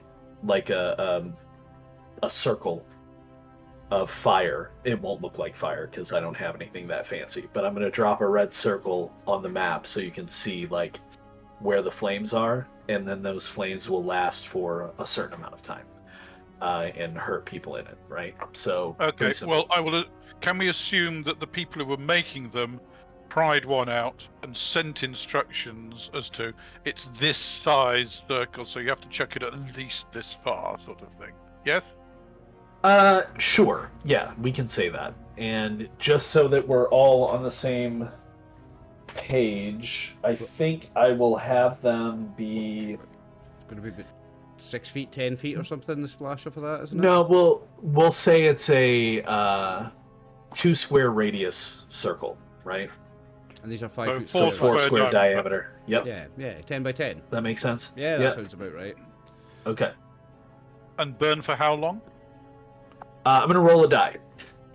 All right. Fine. We'll give each one a d6. That is kind of like the variances of like what it hits, whether or not there's anything burnable there, or whether or not it hits just bare concrete, things like that. Yep. Or wet Yeah. ground, or yeah. Yep. And then the damage for it is going to be 3d4 fire damage. Is that per round? Yeah. No, every round after that'll be a d4 unless they put themselves out, which is an action. That was going to be my next question. Is it got persistent damage? Yeah. I love that word, persistent. That's just so cool. Me too. So Okay. we will say that as you're entering Bug Station. Yep. Let's put on some more tense music for this. Bugmageddon. We're coming into Bugmageddon. Okay, then. Okay. Oh, that'd be a great episode name. We're coming through Bugmageddon. So as you enter Bug Station, once you approach the vending machine that we described last time, again, a cockroach kind of skitters out from underneath it and is just watching you. And this time it seems to, like its cloaca kind of raises up into the air, and it kind of takes what looks to be more of an aggressive position based upon the number of people that are currently filtering into the station. How does it react if we not attack it with flame, but just move the flame in front of us a little bit, just in its direction, so that the flame's moving around in front of its eyes? How does it react to that? Well, hang on a second. Since I'm up front with Kent, Yeah. Oh, you are up front, yeah. I will attempt to use my knowledge of dangerous creatures to determine what is it. Just in a defensive posture, but threatening defensive, or does it look more aggressive? So it's definitely still a defensive posture. Okay. Well, I will warn everybody to walk around it. Keep the torches burning within the group. Don't threaten it. All right. Okay. Are you gonna try and stay next to it and kind of keep it pacified while everybody else filters past you? For the first group or two, yes, but then I will head back to the front because there's going to be more further on in, aren't there? Yeah. So I'll watch it. Well, and Albert said they're in the walls. So yes. based on what he said and what you know of nature and cockroaches, your guess is that the entrance to the nest is probably either under or behind that vending machine. Right. In that case, I will stay and keep an eye on this thing, and if need be, I will then deploy my my focus to dissuade them from attacking us. Okay. Okay. And also, with your knowledge of nature, just to throw this out there, do you want everybody to just pass by you willy-nilly, or do you want it to be like 2 people at a time, 3 people at a time? What do you think? Well, it's groups. There's Groups a of total 5. of groups of 20 5. people. So 3, then 2, then 3, then 2. So Okay. rather than it being a continuous, line, Continuous it'll be stream, yeah. 3 coming past, and then a pause, then 2 coming past, then a pause. Okay. Okay. And Why don't you... So using all of that information, why don't you make a know check for me to represent your natural knowledge, and add 1. And you can use Okay. intelligence or wisdom, your choice. okey-doke. You can't assist someone to think, can you? No. It's not like certain games where it's like, hey, I can give you the buff for Add it. 1.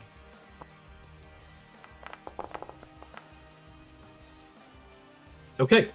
So yeah, you manage to convey this to the team leaders, and everyone takes their time and kind of sidles past a few at a time.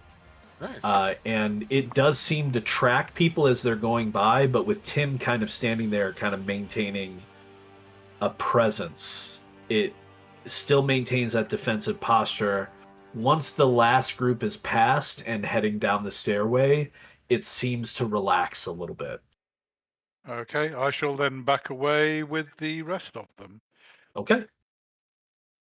Excellent. So And yeah. then go back to the front to join Kent. So Okay, heading so down onto the platform, this platform is largely intact. There's some indication of structural damage. Chunks of wall have fallen out in a couple of places. Ceiling tiles from the drop ceiling of the subway station itself. Shattered glass from like overhead lighting.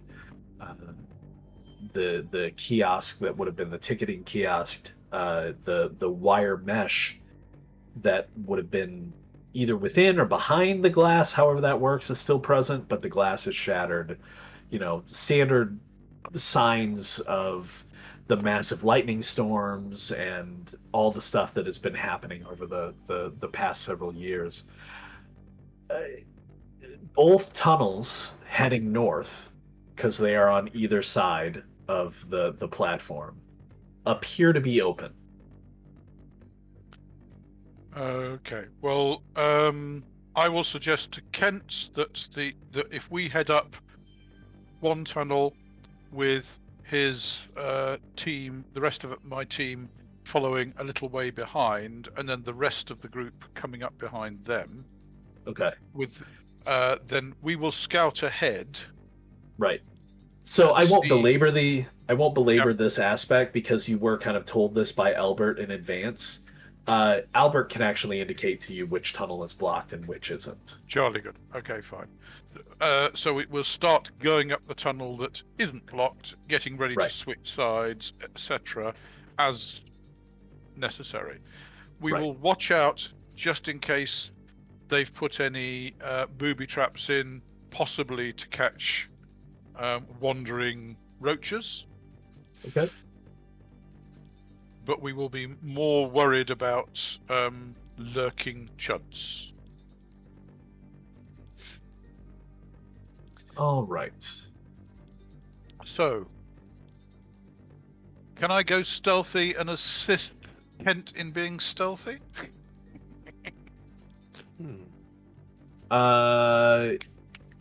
I think what we're gonna do is we're gonna have the person with the least skill be stealthy. Okay. If the two of you are advancing just on your own. Yep. Okay. Well, kind of 15, 20 feet ahead of the rest of them so that we are far enough ahead that...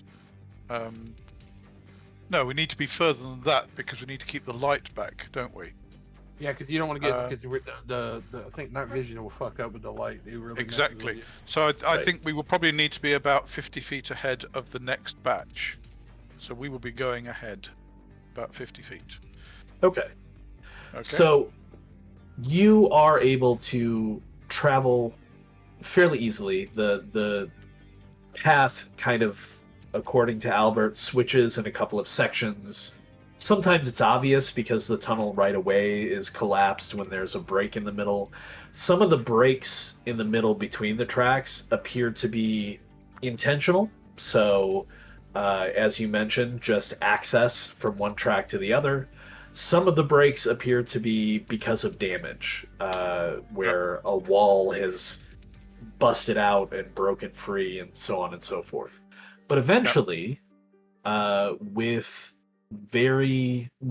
no interference and no indication of traps or anything like that, you reach the junction. And the junction, I'm just going to randomly throw all of your tokens in there.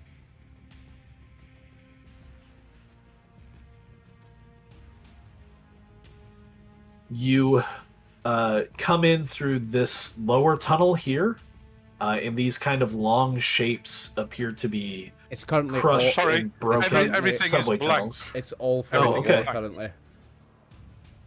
You did say you're Oh. using mist. I just revealed it. No, That's interesting. no, we have. I can see the edges of it. There Okay, is a lot. I can see Yeah, where There's the a corners line are. up there There's a line down there, Yeah, sort we of see thing, the but that's edges. about it. How about now? I see a white mark here, Nope. and that's it.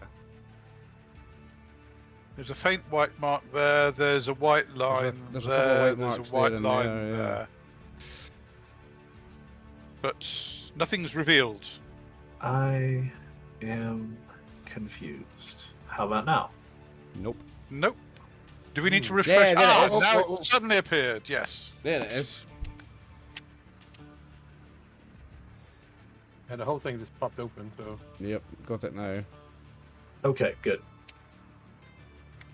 So, yeah, obviously some of you are not actually standing on the rubble there, but the rubble is a combination of some damaged subway cars and some fallen bits of ceiling and so forth. There does appear you entered through this lower tunnel here. And from what you can see as you kind of scope out the junction area is this tunnel continues and then this tunnel continues to the south. Yes. Or not the south, but this tunnel here is in the direction of the main subway entrance. Yep. This tunnel here is what leads to... The side. Yeah. Although keep in mind, Albert indicated that there is a larger kind of wide open space between the junction and the father's den, as it were. Is it the same size as this? So yes, the tunnels are all roughly the same size. They're about 20 feet wide, tracks down the middle. But the larger opening. The open space is between it. here Oh, and I'm sorry. the father's place. It's roughly this about size? the same size as the junction. Yes, there's maybe a little bit more rubble in it, but yeah, it's roughly about the same size. Okay. In that case, when we get here, Kent and I will cautiously scout ahead and look to see if there are any signs of any chuds in this area. Okay. You know, just lurking. So yeah, as you kind of look around here, and I'm assuming that the rest of the party is kind of off map over in they're this 50 feet direction, back. right? Yeah. 50 feet back. So as the two of you look around, what does your total stealth roll look like? My What's Well, I your have total s- bonus? I have sneak 2, Plus dex. which is is that the bonus of 2? Plus my dexterity. So you're at a is plus 3, 4. Oh, so plus 5. Yeah, and I also have ghost. Oh, okay. So you're definitely better than Kent, but since Kent is with you, I'm going to make him roll. Yeah, the worst sneak should roll it. Nice roll. But yeah, so the two of you are able to sneak around in this location relatively easily.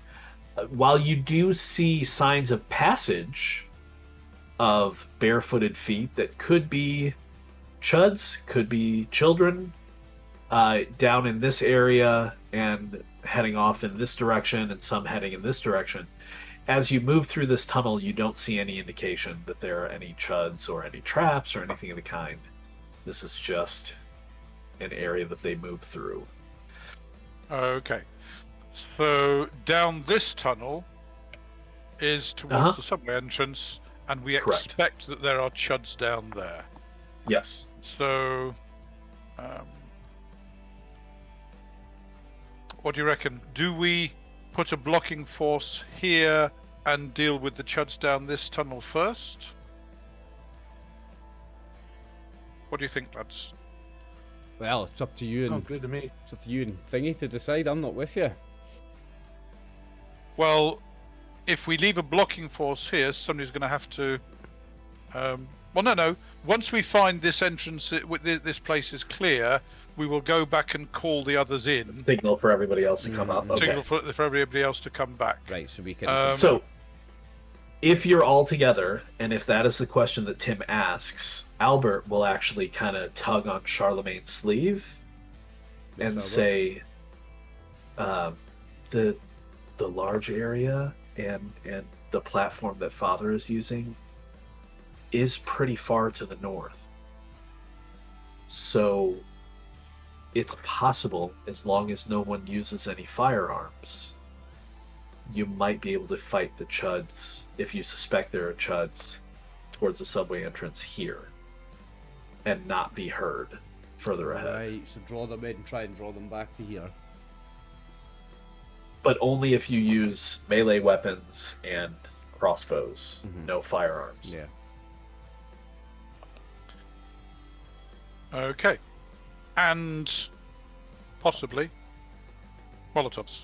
I think if we can Well, fight... yeah, and possibly Molotovs, right? Because they're not going to be... It's not noisy. Broken glass. That's it.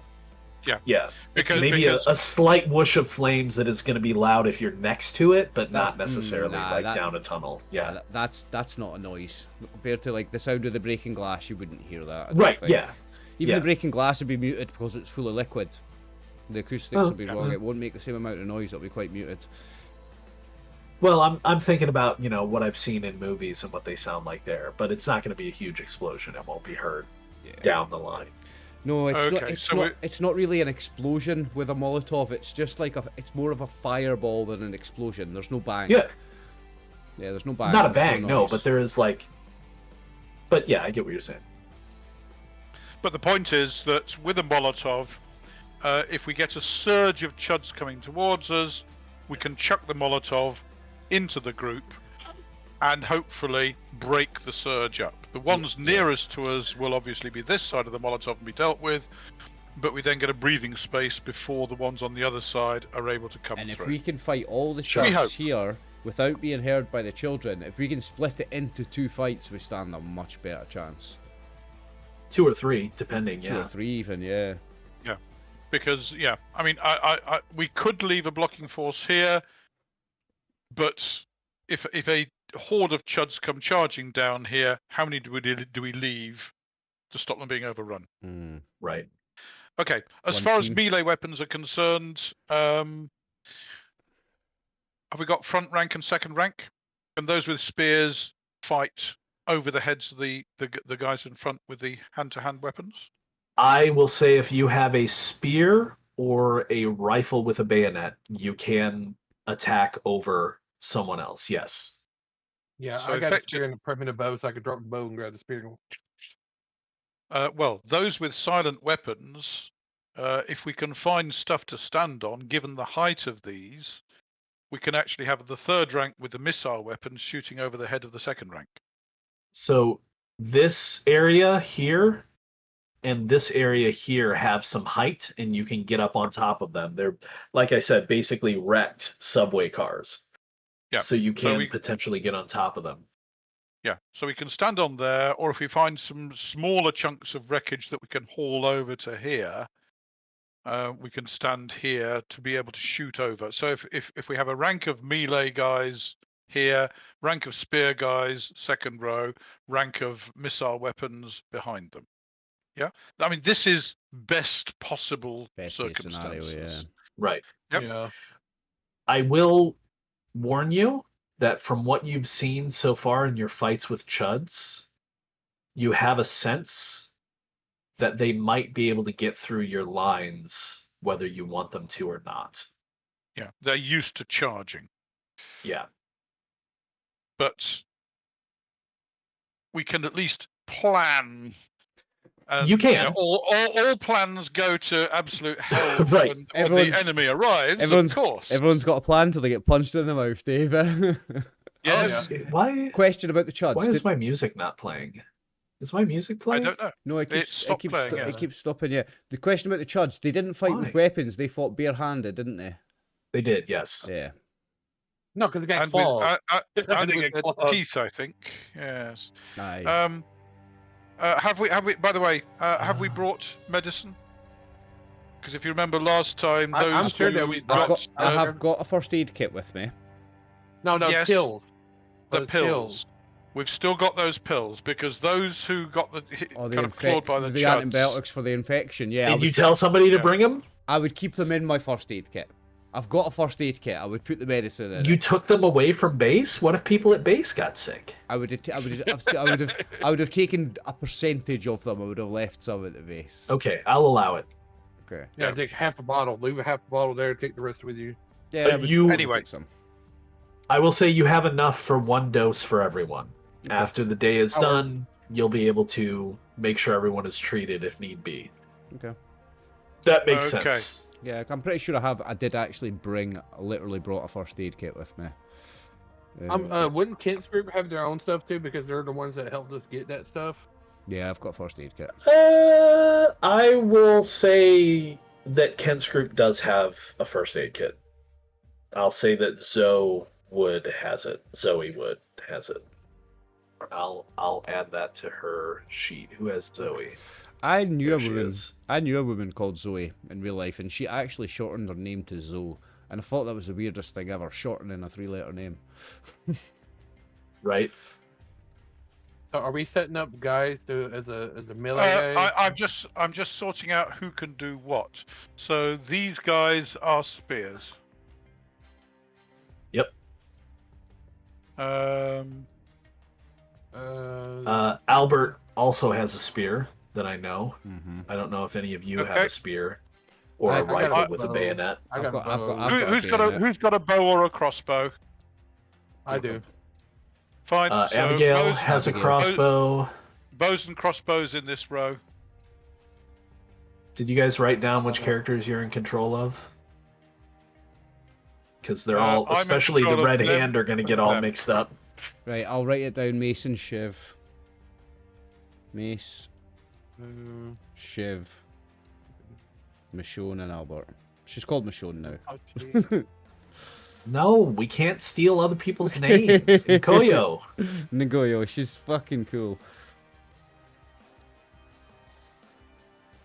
So you'll note, for the person controlling Nkoyo, you'll note that she has 2 attacks. Because of dual wielding. Right. Someone else also has 2 attacks. I forget who it is that I gave 2 attacks. Oh, she's got scrap mail on as well. Yeah. And it is whack as ashes. Nice. Piotr has 2 attacks. With either his Uzis or his friction baton. Has he got 2 Uzis? He does. Yeah. Nice. Dual wielding the Uzis. Grand Theft Yeah. Auto style. Yep. Yep. Also, just to keep it simpler for me, because I don't have them NPCs as fully programmed, Piotr and Zoe both have burst-capable weapons, and they are always bursting. Okay.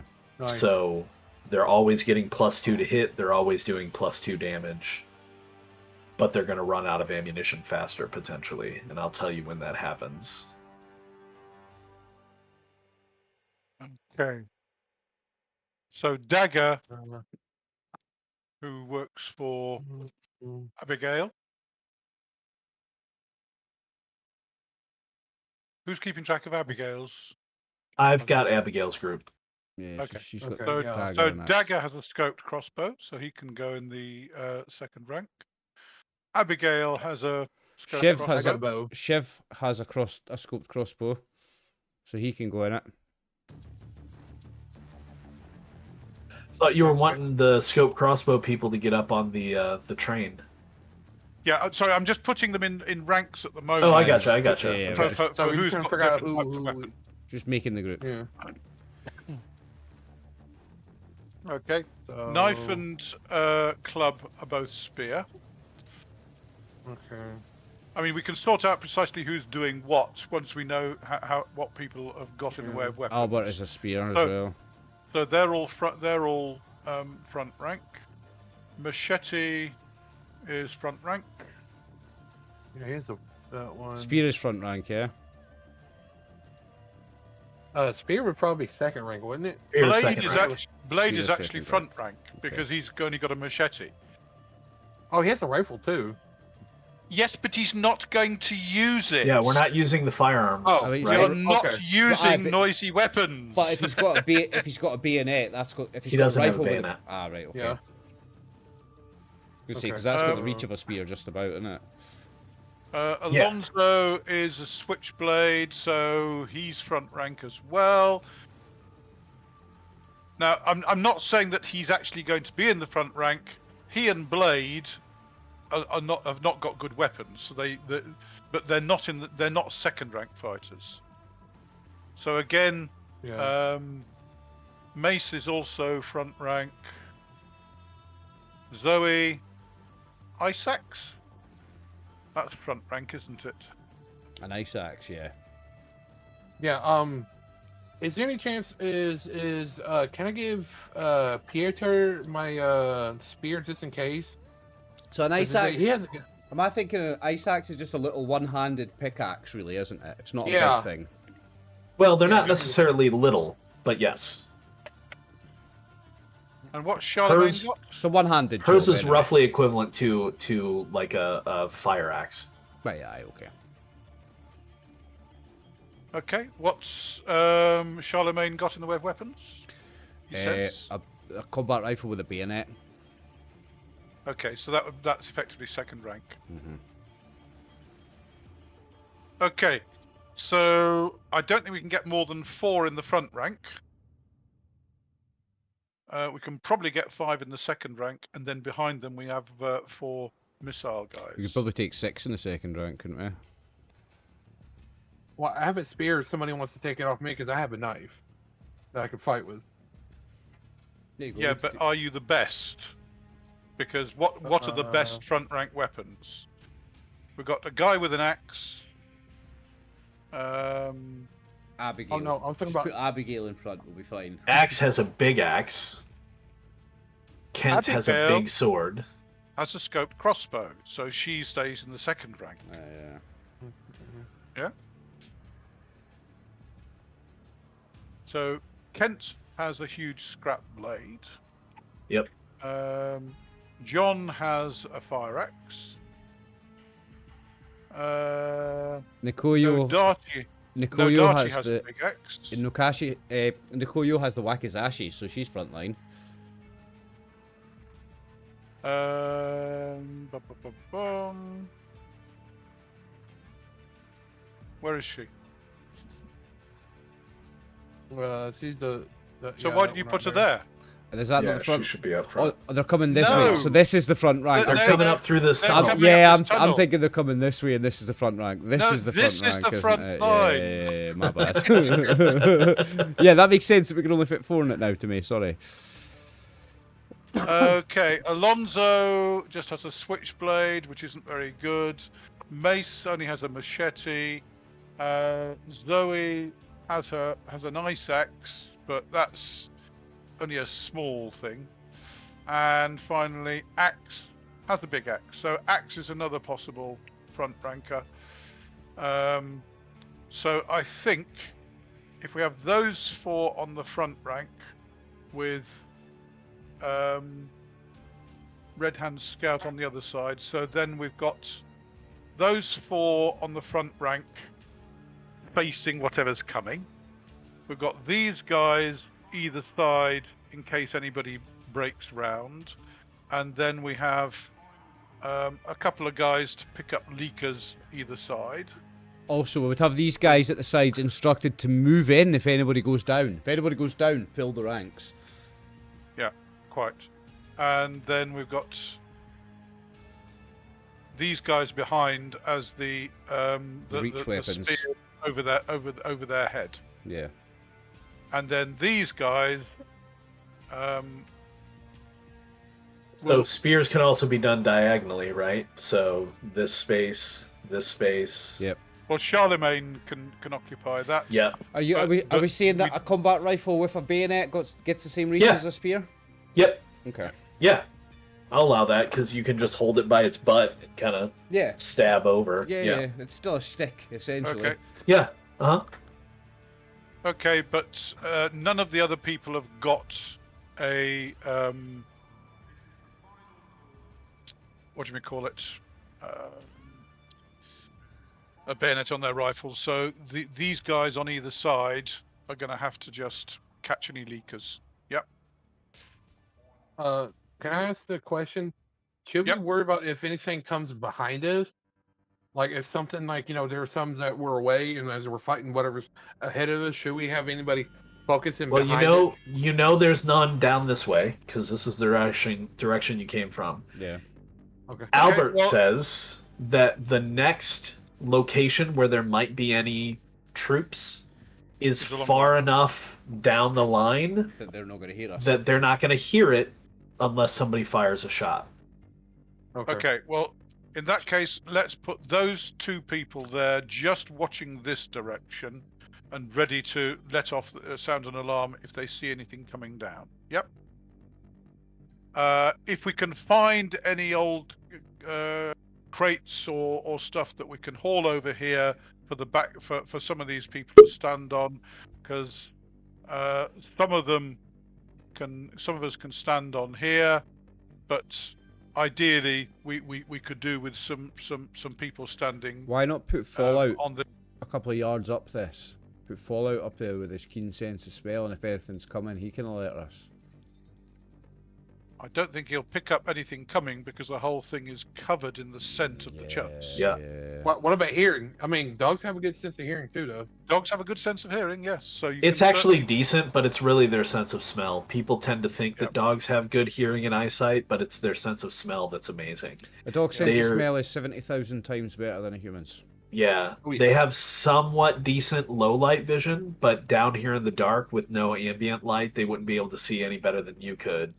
And their hearing is, from what I've read, just like human par, really. It's not as great as we think it is. It's more directional because they have the very active, like, ear shapes. I read a really big... So it's better in that way. Yeah, but, I read a really big book about dogs once, and it was telling me all about how the length of their nose is...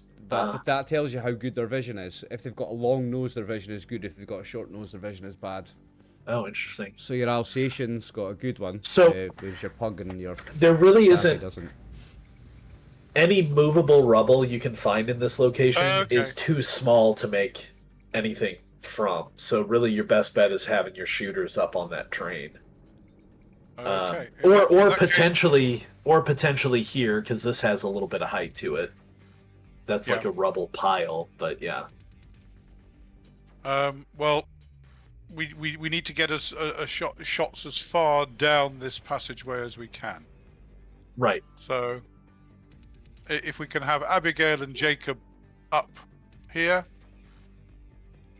I mean, we can move Dagger over to here and have Abigail and Jacob, Tim, Abigail and Jacob, and then Dagger. Because I'm not sure. I mean, how good is Dagger? I mean, Charlemagne's got a Dagger- combat rifle. Do you want him up there shooting? Dagger's got. I'm sorry. Combat rifle. Oh yeah, we're not shooting, are we? You're shooting bows. No. Sorry, yeah, we're not shooting. We're not using guns. No, for no, that. we're using analog weapons. Yeah, Not analog weapons. analog weapons. So Okay. Dagger's not awful, but he's not as good as the two of you or the three of you that are up there. Okay. Well, I suggest Alonso and Mace have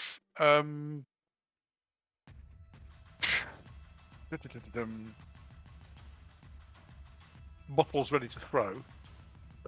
So, Okay. So they have Molotovs. Well, no, ready the to question throw. is. Well, no, the question is that those who are shooting, could we take the ones off and leave it around them? So all they had to do is pick it up and just chunk it, let it fire, so you could have a bunch of Molotovs You surrounding still them. have to light it. You can't leave it there lit because Yeah, you don't want to No, leave no, it no, lit. no. What I'm saying is that the bottle's there, not lit. So what do they do is got to pick it up, light it, and toss Oh, it. they've got another 10 foot to throw it. Yeah. If Abigail's chucking a Molotov standing there, she's got to chuck it another 10 feet. Yeah, I think the people throwing Molotovs you're going to want to have be at most just like behind the crowd. pretty much right behind the spear people Yeah. to get the distance you want. I think as they come, I'm going to be ready with a torch and the Molotov first, and I'm going to have that ready. And as they come, I'm going to be launching that and then pulling the gun out. The spear. Okay. The gun with the bayonet. Don't worry, Dave. Right. He's Well, going to stick no. it instead of shoot it. We want the first rush to come forward, and then we chuck the Molotov Over the into the first packed group. Yeah. Yeah? Yep. So, how do we attract them down here? I think a dog Oh, shit, this- barking would probably be a good idea. Not wouldn't it? barking. No, not barking, because that's noisy and it will echo. Just send the dog Barking up. will probably be heard down the Just- line, yeah. Just send the dog up until they see it, and then the dog runs back. And they'll chase the dog. I'm sorry. No. I'm not going to risk him like that. That is not good. Ooh. What about the flashlight? So you can have the flashlight has a certain I am range. disappointed in you, Charlemagne. Okay, can't we use Charlemagne's flashlight to kind of swing it at him and kind of like like they see it like, hey, there's a light down. We could just flicker a light down the hall. Yeah, that's what I'm saying. It's like you guys. Again, keep in mind, you might not have light direct all the way because they have to keep. Line, So, quick question. Yeah. We've seen these chuds run. Yep. Are they faster than human? That's a good question. So, yes, you get the sense that they are faster than human, but while you're discussing this, Kent actually steps forward and says, I can run faster than them. Right. Okay. You better be faster than them.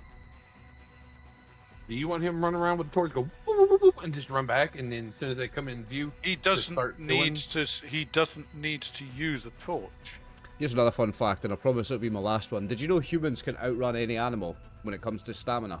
Horses, dogs, everything. We will eventually. I don't think that's true with beat it with wolves. stamina. I think wolves can outdistance humans stamina-wise. Okay. I believe so, but you're right. We're up there. Strangely enough, We'll outrun almost any animal out with stamina-wise. We'll stamina-wise, not speed, but stamina. Yeah. Oh, we'll yeah. still be running when the horse Providing collapses. we have a long enough lead that it doesn't catch us in the short rush. Well, we're just talking about distance. Talking about like, stamina. yeah, Yeah, if it were attacking us, that'd be different. Like, So yeah, Kent. Group. Since Kent is on the front line anyway, he says, I can go forward and I can pull them if you want me to. Okay, if he's willing to do that, then I thank him for his bravery and so will I. wish him the best of luck. Godspeed. Is he going to So sneak forward and try and kill one quietly, or Right. just make a noise? So to he No passes his Molotov, because he's not going to be using a Molotov on the front line, back to Nobody in the back front to line has got a the third Molotov. row. Right. We don't want anyone on the front line carrying a Molotov, because if it breaks, they'll get drenched in Right. petrol. And so will the whole front not line. a good idea. Right. So he heads off south, and Okay, well, John south will, on the screen. Does he want John to hold his axe? You know, his scrap blade. No, he's got it with him.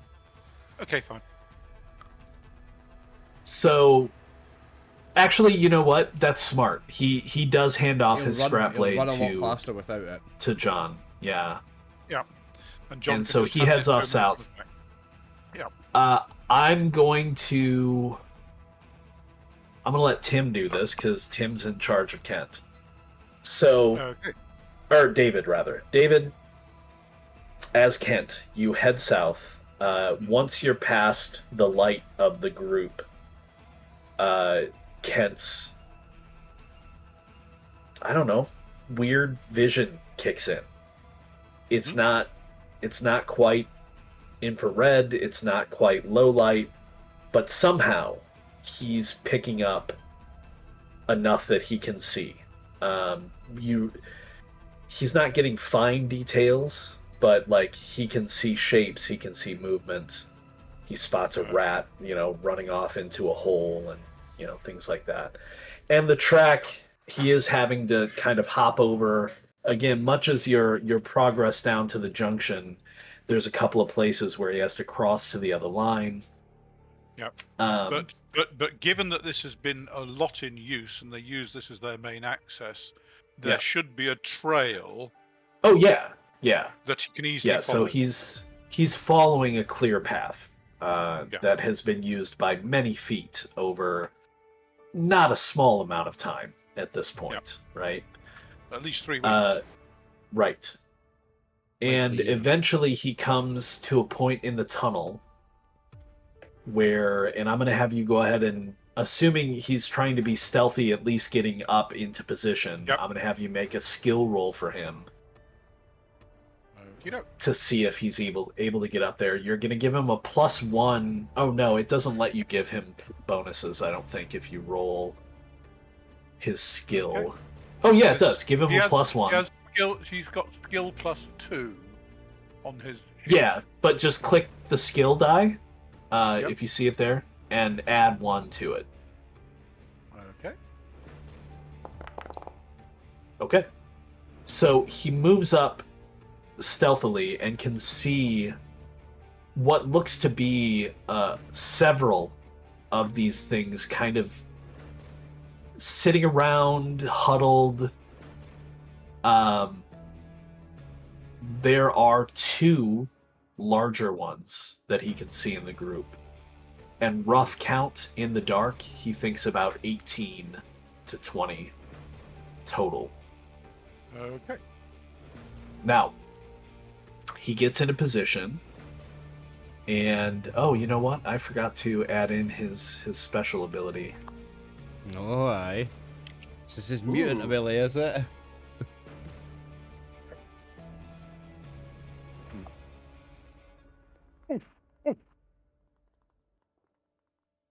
Oh, hey, get some feature to see what mutant powers in the future we could use.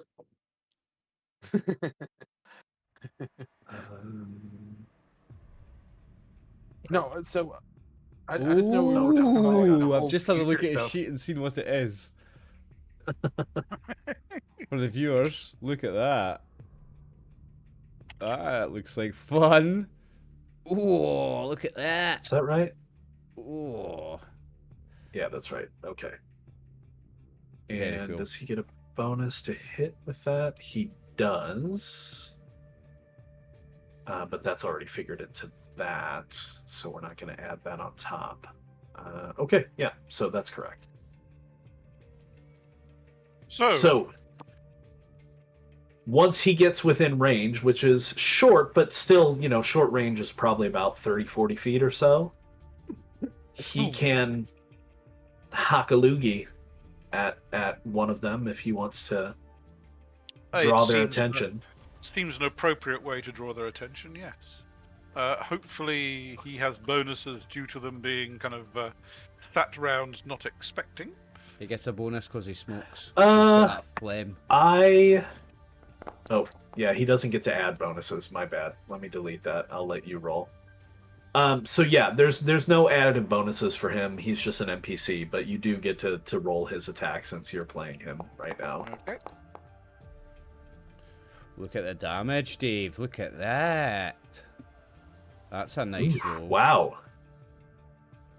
Okay, so You set the trauma target. you definitely hit, and you hit the trauma target 18 damage. for a total of 18 damage. Oofed. Very nice.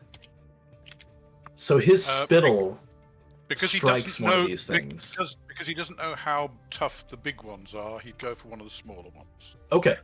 So his spittle strikes one of the smaller ones, and you can see it.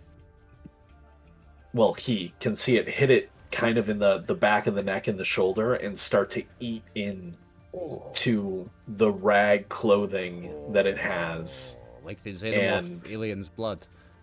And the thing kind of falls to the ground and twitches. Oh, he hit a traumatic. Oh, he did trauma target damage. Oh, He's just killed it. He's just killed it with an acid burn to the neck. That is nasty. May not have killed it, but it's certainly traumatic. So you can still hear it sizzling as it falls to the ground and twitches. So he might not see this, because I'm assuming he's going to turn and run as all of them turn to face him. Oh, yes. So what he doesn't see as this pack of these chuds, now one less, charge after him, the one lying on the ground, its neck, half of its head, and most of its shoulder blade has just dissolved from this strike. Wow. And he starts running. Now, Oh, yes. do you think Kent would look back over his shoulder to make sure he's being followed? oh, you probably could hear it. The whole plan is that he gets followed, so I think he would. When he gets to the next junction, yes. When he gets to the next Okay. switch over, yes. So he is faster than them, and he's having a sprint, but he's able to stay ahead. Once he gets to the next crossover, though, as he looks back, he sees something that none of your other characters or anybody knows. So you're going to have to decide how he deals with this information as he comes back within range of all of you. But he sees a lot of them running on the ground. A few of them, though, are crawling along the walls of the tunnel as they chase him. They are slower crawling along the wall. They are slower. No, they're slower than him still, but they are moving at the same pace as the ones running on the ground. Like Spider-Man. Oh, they got a spider type of, like webbing kind of. Or no, they could be just like, it's... Well, they have talons, keep in mind. Yeah, I know, I know. I was just trying to figure out, it's like... So... Okay. He runs back into view. The rest of you see in your light, just torchlight, essentially, right at this point. Unless somebody is going to activate the giant one-off spotlight that only lasts for one encounter. Okay. No, we're going to So, you see Kent kind of resolve out of the darkness of the tunnel and come running at you. The first thing you notice... I'm calling over to Charlemagne. Wait and throw it after the first group. So you get both. And Kent will be yelling, "Shoot the ones on the walls." That's the quickest way. Oh yeah, all of you here shoot the ones on the walls. You don't really know what that means, but you're guessing, maybe. Yes. Okay, so Kent comes running at you. You'll also notice that Kent is moving faster than you've ever seen a human being move. Yeah. Than the fastest human being move. You did say he was faster than them. We knew they were faster than us, so that's not the. But he runs up at speed, grabs his sword from John, and he says, "They're gonna break through our lines by going over the walls." Yep. And then you can hear snarling and growling coming at you. Now, I'm going to ask you guys. This is going to be a combat. It's going to take a few minutes. Do we want to call it today? I think so. That'll probably be a good cliffhanger right here. Yeah. Okay. I think that's a good time to stop. It's 10 past 11. Then I will handle it as a cliffhanger then. So as you're all standing there waiting, Kent, first of all, you'll notice, not even out of breath. After that run. And you don't know how far back down the tunnel he had to run, but for all of you, he was gone for at least 30 minutes. By the time he gets back into place, I mean, yeah, there might be a little bit of sweat on his brow, but he doesn't seem too put out by the speed he was running at. As you all grip your weapons tightly,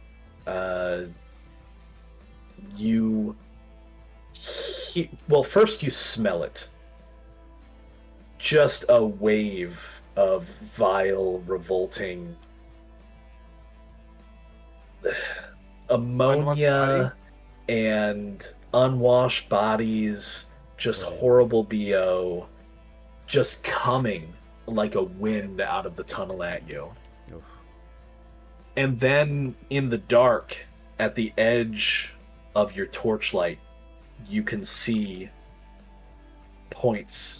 dual points of glowing eyes as these creatures come at you, and now you can all see what Kent meant, as many of them are running on the ground, but several are actually somehow moving forward at speed on the walls beside them. At a height higher than your front line is. So they are going to be able to go over your lines and out into the main tunnel. Well, Jacob and Dagger can shoot that side. Myself and Abigail can shoot this side. Right. And the spearmen there and there can catch them as they come to the entrance as well. We hope. we will see what happens because these tunnels, yes. you'll have to keep in mind, are also quite tall. The tunnels are at least 20 feet Oh, yes. tall, Yes. and so if they go high enough, you won't be able to spear them as they leap into the cavern over you. Correct. All of that aside, though, we won't know until next week as we come to the first or in 2 weeks, next session, as we come to the first battle of the raid on the Den of the Father. I think I'm going to make a slightly altered map as well to focus more on the tunnel and To show this tunnel. the space yeah. that you guys are in. Yeah, Okay. to give you more of that Because- tunnel. Because we have somewhere to throw the Molotovs and splatter. Right, exactly. Yeah. So I'll deal with that in the background, but yeah, so large horde coming at you, roughly about equal to the size of the people you have here. So you're not necessarily outnumbered. Good. So the big ones we'll find out aren't if you're really out- bigger than us then, if they're the same size as the people we have here. So the big ones, that's a fair question. So I'll give you a description. As they we'll end it here. As they run into the light, first of all, you'll notice that they all, as they kind of break the line of your light, flinch, Okay. but they continue moving forward. So the light isn't stopping them, but it does seem to be having an effect on them. Good. The first couple of lines coming down the tunnel are normal chuds, if you want to call them normal. They're the same chuds that you all faced in your encampment the other night. They're roughly the size of a man. They're wearing kind of, worn and torn rags of remainders of clothing, so there may still be some sense of modesty in there, but they're all barefoot, and you can see the long hard talons on their toes, as well as their clearly mutating hands that have the same talons. But as the first couple of lines roll into your light, you see something larger behind them come into view. Oh, It's not so large that it takes up additional space in terms of map spaces, but these larger ones are at least 7 to 8 feet tall. Oh, Shaq's out. You took the words right out of the mouth, Pax. I was about to say we've got the Shaquille O'Neal versions. And You got a Shaq. they are dense, they are big, Exactly, and Shaq. in fact, since you're drawing the description out of me, I'll go ahead and make a couple of you, not Tim, make mental saves right now, because Okay. as you can see them better, you realize that they're larger, not because that they're one chud, but one of them has another face, like in its shoulder, and another partial arm hanging out of it. Oh, Another one has a third leg kind of jutting out from its hip on one side. It looks like these might be 2 or more chuds Smash somehow into each other? fusing together. Oh, what the Ew. fuck? That's So yeah, let's have So they're not, let's they're not so much mega chuds as multi chuds. right, Si- exactly. Chud. Siamese chuds. Chud. Conjoined They're chuds. chuds. Conjoined chuds. Yeah, you just shunk. Actually, now that you say it, it does kind of look like that. It looks like they may have been Sewed together. born like this. Oh, right, like conjoined twins, yeah. So like a Yeah. head sticking out here, yeah. Right. So anybody, of course, who doesn't have the fantastic cold-blooded edge is going to need to make a mental save. Oh, okay. Abigail has cold blood. She's good. Are you just wanting it from Yeah, PCs it's then? funny. We all not the level up and was like, NPCs? "Hey, I need another edge." Don't worry about the NPCs. Some of the NPCs are like, "Oh my god, what is that?" And some of the other ones are just like, "Meh." Success. So Charlemagne's fine. Jacob doesn't have cold blood, does he? Nope, I'm about to roll it right now. Oh no, Jacob. No. You may re-roll that, comrade. Okay, Alright, fair thank enough. you. There you go. Oh, Okay. right. You saved him from gaining 1 stress. Good job, I get to use I mean, it he once might as per well use session, it. and the I mean, game's you're- ended, so I know, I might I as well know. use it. Yeah, no, it's fair. the It's game fair. anyway. So yeah, well, we will end the session there as you are facing a frontal assault from these feral creatures. Should we do a quick XP? Oh yeah, we should. That's right. So didn't explore. Okay, 1 point for playing. Didn't explore anything new. So no point there. No fights. I'm not going to give you a point for facing the cockroaches again because you already did once and Yeah, you just really kind of did. did the same thing. Yeah. So yeah, it's just 1 point today for taking part. Okay. That's Not a still a problem. point. That's still a point. Point is a point, yeah. Yep. One So point what at was the level 6. 5? Is that like 20 something or? 27, if I remember correctly. No, level 6. Level 27 6. for 5th level, yes. No, level 6 is 27 because I'm on level 5 already, and I sorry. just went up from Yeah, 24 to sorry. 25. 27 is 6th level, yes, my apologies. Level Well, it's like 5 maybe is. Like 20, 21 maybe? No, it doesn't work like that. I was Uh, putting the experience yeah. down to see if it would change it, but it doesn't work like that. No. It's not that far into the book. I think it's about 19 or 20 for level 5, I think. Level 5, we're doing fast leveling, so it's 18. 18. Are you close, Max? Yeah. Oh, cool. So if I get at least another 2 points the next game, I'll go level 5.